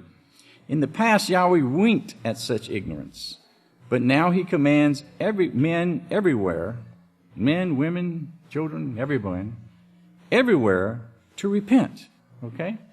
Repentance is the key. That's the key to showing Yahweh our desire to be corrected and to show the error of our ways. Now look over to Leviticus chapter 5. Leviticus chapter 5.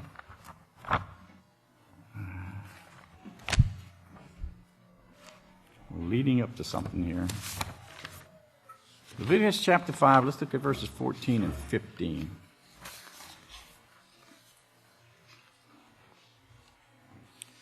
This is on page 84. Leviticus 5, verses 14 and 15.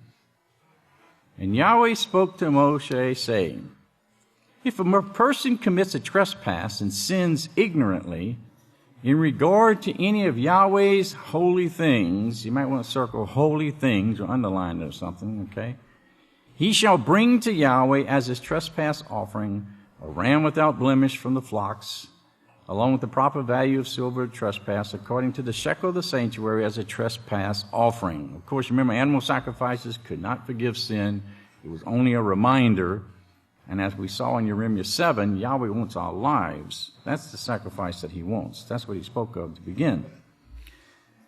Verse 17. Let's go to verse 17. If anyone sins and commits any of these things which are forbidden to be done by the laws of Yahweh, though he does not know it, yet he is guilty and shall bear his iniquity. Somebody asked one time, it's like, well, how can you be guilty if you don't know something? Well, because the law is the law, right? If you're ignorant of the law, that doesn't do away with the law. The law states that you shall or shall not do something, right? So if you don't know about it, then and you sin in it, you're still guilty of sin because you broke the law. And so that's why you go and you find out the knowledge of the law from the house of Yahweh. Okay? Now he says, though he does not know of it, he sins, he's guilty, and he shall bear his iniquity. And he shall bring to the priest a ram without blemish from the flock, with your estimated valuation of the trespass offering. So the priest shall make atonement for him regarding his ignorance, erring and not knowing it, and it shall be forgiven of him. It is a trespass offering. He has certainly trespassed against Yahweh. Okay? So, there is something there that is a trespass against Yahweh that we're going to correct. Okay, look over to Deuteronomy 12. Deuteronomy 12. Let's see how we're to keep the law concerning the second tithe. In Deuteronomy 12, let's start off at verse 11. Deuteronomy 12, verse 11. That's on page 157. Deuteronomy 12, verse 11. Then there will be a place Yahweh will choose to establish his name. Notice, then, in the last days, okay? There's going to be a place. Notice, there will be, okay? There will be. That's certainty right there. There will be a place Yahweh will choose to establish his name, and you will bring, notice that word bring, okay? Bring. You will bring all that I command you, your burnt offerings and your sacrifices, your tithes, your special gifts, and all the choice things which you have vowed to Yahweh. Okay? Jump down to verse 13. Now be careful not to sacrifice your burnt offerings in every place you choose, because Yahweh has a chosen place. Verse 14. But only in the place Yahweh chooses out of one of your tribes, there you must offer your burnt offerings, and there you must do all that I command you.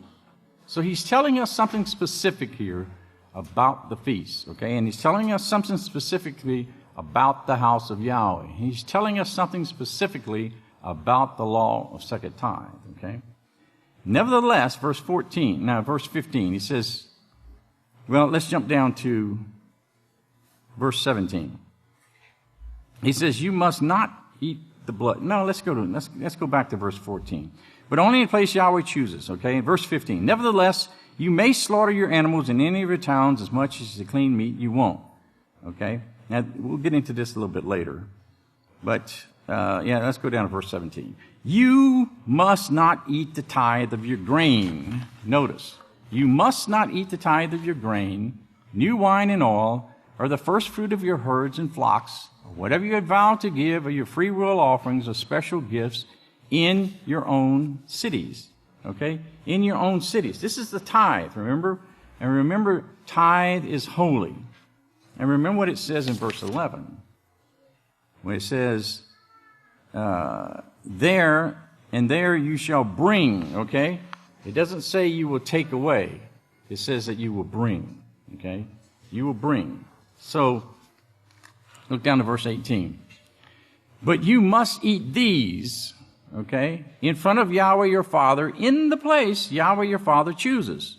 your son and your daughter, your manservant, your maidservant, and the Levite who lives within your gates, and you shall rejoice in front of Yahweh your Father in everything you put your hand to do. Now notice, you must eat. That means to partake of, to consume, to use, okay? But notice he says you can't eat these things in your own cities. Now hopefully, no one has ever used second tithe to go and to buy such things as milk and butter and honey and so forth, and brought it back to their homes and used it throughout the year, okay? Because that's not the use of second tithe, okay? That should be bought with regular money. But notice verse 20 there. He says, when Yahweh your Father enlarges your territory, okay, and he has promised you, and you say, well, I'd like some meat to eat, because you want to eat meat, then you may eat as much meat as you desire. If the place where Yahweh your Father chooses to place his name is too far from you, then you may slaughter from your herd or from your flock that Yahweh has given to you, just as I've commanded you, and in your own cities you may eat as much of them as you want. Now, this is not speaking about the tithe, because you can't eat the tithe. Okay, the tithe is Yahweh's. The tithe is holy to Yahweh. But this is speaking about the fact of being led and guided according to proper slaughtering of an animal so that you don't partake of the blood. Okay? So it says in verse 22, just as the gazelle and the deer are eaten, you may eat. Now the unclean and clean alike, but be sure that you do not eat the blood, because the blood is the life, and you must not eat the life with the meat. You must not eat the blood. Pour it out on the ground like water. You must not eat it, so it may be well with you and your children after you when you have done what is right in the sight of Yahweh. Now listen to this very important instruction. Verse 26. Take only the holy things you have and your vowed offerings and go to the place Yahweh chooses. Okay? You take these things and you go to the place Yahweh chooses. You bring your second tithe with you when you come to the house of Yahweh. Okay? Now these holy things, the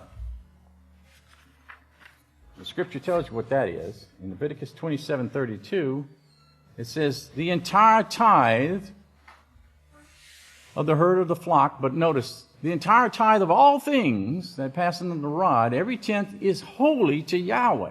You see, the holy things is the tithe of Yahweh and your offerings and so forth, okay? The things that you bring.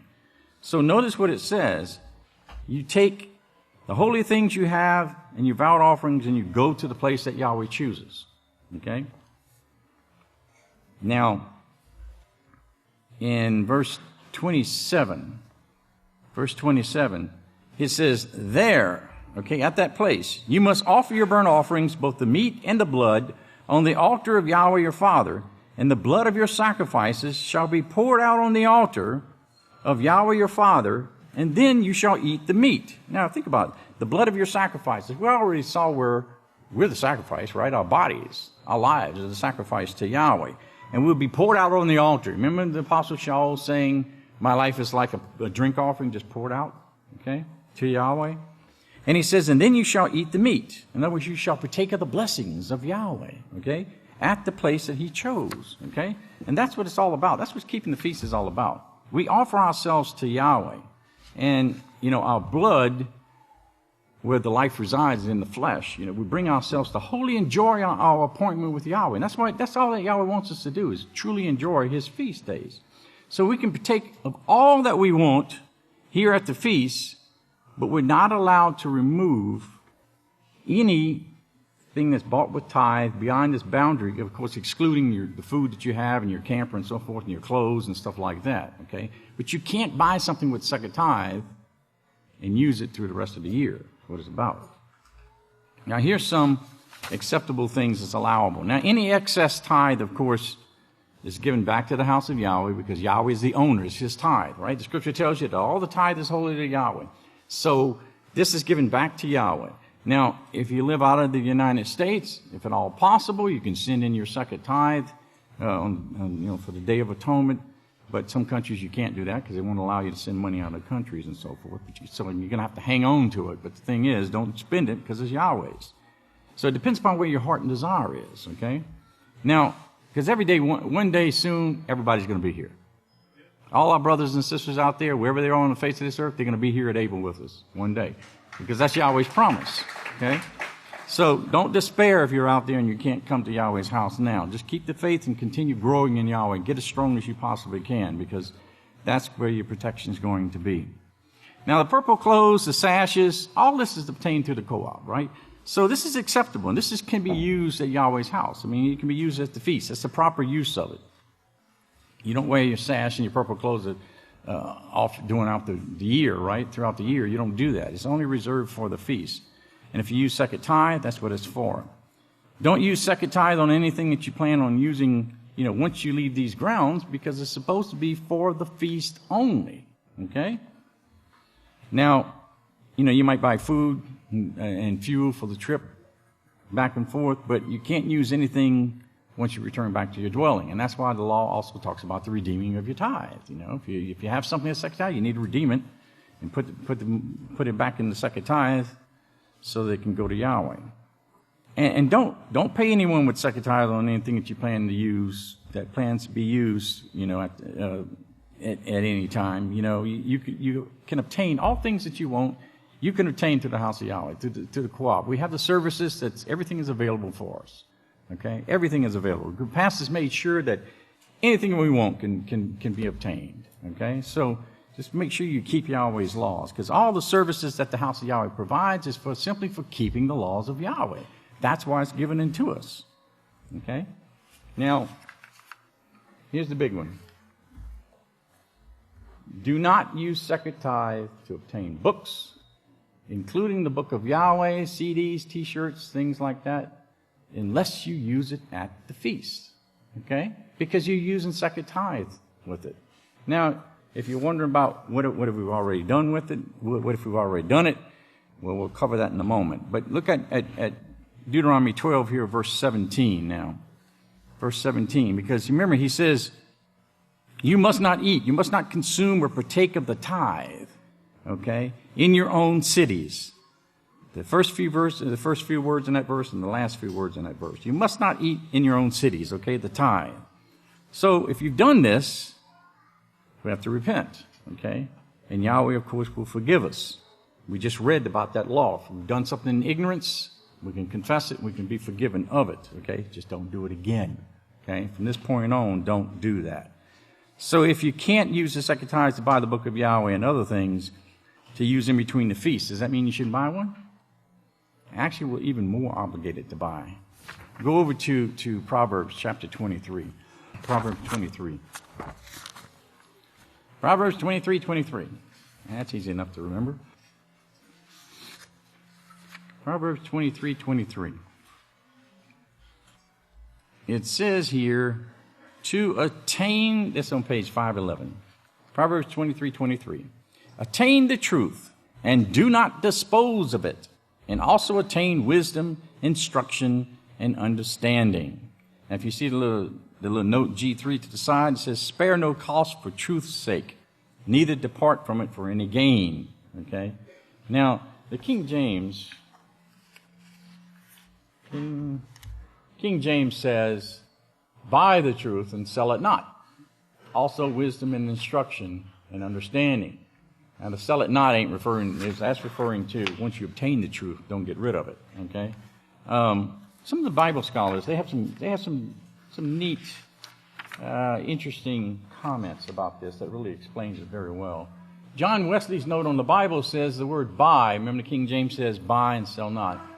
The word buy means to purchase upon any terms, spare no pains or costs. The word sell it not, he says, do not forsake it for any worldly advantage.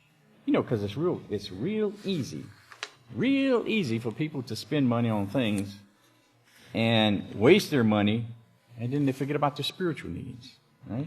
Maybe they go buy the latest iPhone, and then they don't have a talit. Here's another one here. So be careful. Matthew Henry's complete commentary on the whole Bible, it says, buy the truth and sell it not. Truth is that which the heart must be guided and governed. Therefore, we must buy it.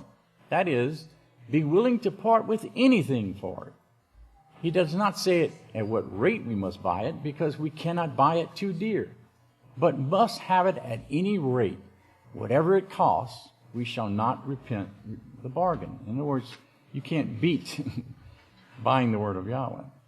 We must not sell it. Okay, it says, do not part with it for pleasures, honors, riches, or any things of this world. Do not neglect the study of it, nor throw off the profession of it, nor revolt from under the dominion of it, for the getting or saving of any secular interests whatsoever. Don't let the cares of this life get to you. You know, and those almost, that almost sounds like the words of Israel Hawkins, the way it's written. You know. Here's another one. John Gill's Expositor. This is a really nice one. He explains it very well. This men should buy, not books only, though those should be bought, and especially the Bible, the book of Yahweh, the scriptures of truth. Nor is it merely to be understood of persons supporting the ministry with their purses, by which means truth is preserved, propagated, and continued. No price is set upon it as being above it all. It should be bought, or had at any rate, let the expense be what it will. Buying it supposes a person to have some knowledge of it, of the excellency, the usefulness, and the importance of it, and shows that he sets a value upon it and has a high esteem for it. It is to be understood of his using all means and taking great pains to acquire it, such as reading the word, meditating upon it, attending on the public ministry, and fervent and frequent prayer for it, and a greater degree of knowledge of it. And such a man will strive and contend for it, stand fast in it, and hold it fast and not let it go. It is not to be slighted and neglected. It should not be parted with neither for the riches, honors, or the pleasures of this life. I thought that was written very well. You know, it's a very nice comment. Because that's what we need to do. You know, the book of Yahweh should be, you know, the love of our life. Now, let's go back to Deuteronomy 14. Deuteronomy 14 here. And kind of like recap this, but we'll expound a little bit more on it. We'll make it clear to everybody. In Deuteronomy 14. So we're obligated, okay? And we should always think about, because I remember way back when I got my companion Bible, you know. It was more than the book of Yahweh. And this was way back. But anyway, you know, I remember I saved to get that thing, because it was like, man, my Bible, I get my study Bible, you know, I got my Bible, you know. And it was a great study Bible. But the thing is, you know, even back then I realized, even though I didn't even know Yahweh, well, I knew the name Yahweh, put it that way. But the thing is that I craved to have that book, you know, so I could study the Word, you know. And it's like Pastor, you know, with the King James Version as he grew up, learning it and loving it. Okay, let's just look at Deuteronomy 14, verse 23. Notice what he says. Eat the second tithe of your grain, your new wine, your oil, and the firstlings of your herds and of the flocks in front of Yahweh your Father, in the place he chooses to establish his name, thereby learning to reverence Yahweh your Father always. So notice, you eat the second tithe, okay? You bring your second tithe to the feast. You use your second tithe at the feast. You rejoice before Yahweh. In the place. It has to be in the place. You see that? Do you see that? In the place he chooses. That's where the second tithe is to be used. Okay? He chooses to establish his name, and then what do you do with it? You come to this place to learn how to reverence Yahweh. Okay? Verse 24. But if the way is too long for you, so you're not able to carry it, or if the place Yahweh has chosen to set his name is too far from you, then when Yahweh your Father has blessed you, verse 25, then you are to exchange it into money and take the money in your hand, and you shall, these are key words, 2 key words. You shall go to. You see that? You're bringing the second tithe to the house of Yahweh. It doesn't say you're taking it away. It doesn't say that you're bringing the second tithe, obtaining things with it, and taking what you bought with second tithe away with you from the house of Yahweh to be used throughout the year. Okay, you can't do that. And of course, you You could use your second tithe to come to Yahweh's house, of course, and clothes that you use at the feast. You can take that back with you and your food and so forth. But once you get back to your dwelling, after the feast is over, you cannot use anything that you bought with second tithe, okay? Now, that's the sin that we committed, okay? Now we have to confess to Yahweh and not do it again, okay, so that we don't carry off anything like this.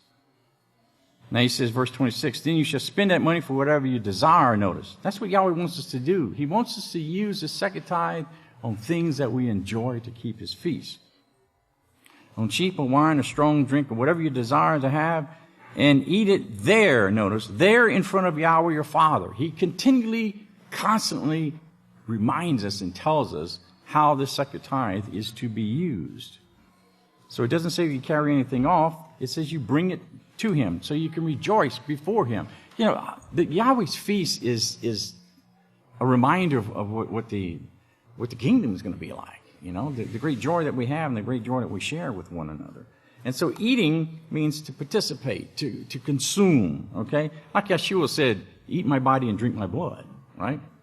Well, it doesn't mean you literally eat his flesh and blood, but yet that's what some people actually condemned him for saying, That's what the Yadim in his time, the tribe of Yada, accused him of doing, and they still accuse it today. Of course, the priest goes ahead and takes the bread and the wine and changes it into the body and blood, and eats it and defiles himself and does exactly what Yahweh says don't do. He actually drinks the wine, which Yahweh says a priest is forbidden to drink any wine in front of the congregation and go and serve before him. But the Catholic Church openly defies it and does it anyway, So he says, there you shall eat. Now look over to verse 5 through 8. Deuteronomy 12, verse 5 through 8. He says here, but you are to seek the habitation of Yahweh your Father. That means you have to look for it, right? You have to find. Once you find it, now you know where the place is, okay? The place which Yahweh your Father will choose out of all your tribes to establish his name, and there you must go. Not anywhere else, but there you must go. Now, remember the word must. That is a command, okay? You must go. That's a command according to law. You can't change that. There, notice verse 6, you must bring your burnt offerings and your sacrifices and your tithes and your special gifts that you have vowed, your freewill offerings and the firstborn of your flocks and herds. Okay, so this is where you bring it. You bring it to the house of Yahweh. And there, verse 7, there in front of Yahweh your Father, you and your family shall eat. And you shall rejoice in all that you put your hands to do, because Yahweh your Father has blessed you. Now, verse 8. You must not all do as we are doing here this day, every man doing what is right in his own eyes. Now we saw, if we did wrong, we confess, okay?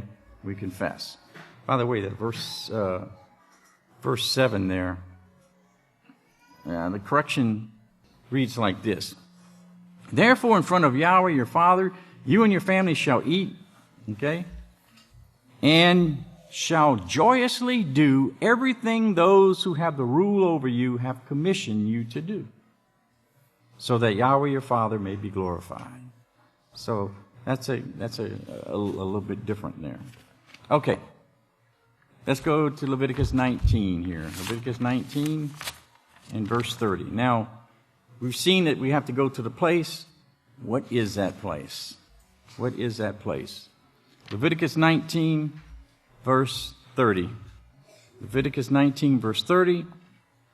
It says, this is on page 98. Leviticus 19:30 says, you shall reverence me by keeping my Sabbaths at my sanctuary. I am Yahweh. Okay? So this is the place. Now, for your notes, go to Leviticus 26, verse 2. You'll see the same thing there. Leviticus 26, verse 2. You shall reverence me by keeping my Sabbaths at my sanctuary. I am Yahweh. Okay? So we know the place. We come to rejoice. We use the second tithe to enjoy ourselves at the place, the only place that Yahweh has chosen to establish the place's name. We come at the appointed time, okay, so that we can keep his feast with him, because he says his eyes and his heart and so forth will be here, right, with his people among us. And we learn how to keep it and how to tithe properly so that we don't abuse things and be cut off from Yahweh. So now we know there's something else we have to repent of, and hopefully that was clear to everybody. Everybody understand that, I hope. May Yahweh bless you. If you please stand, we'll have closing prayer.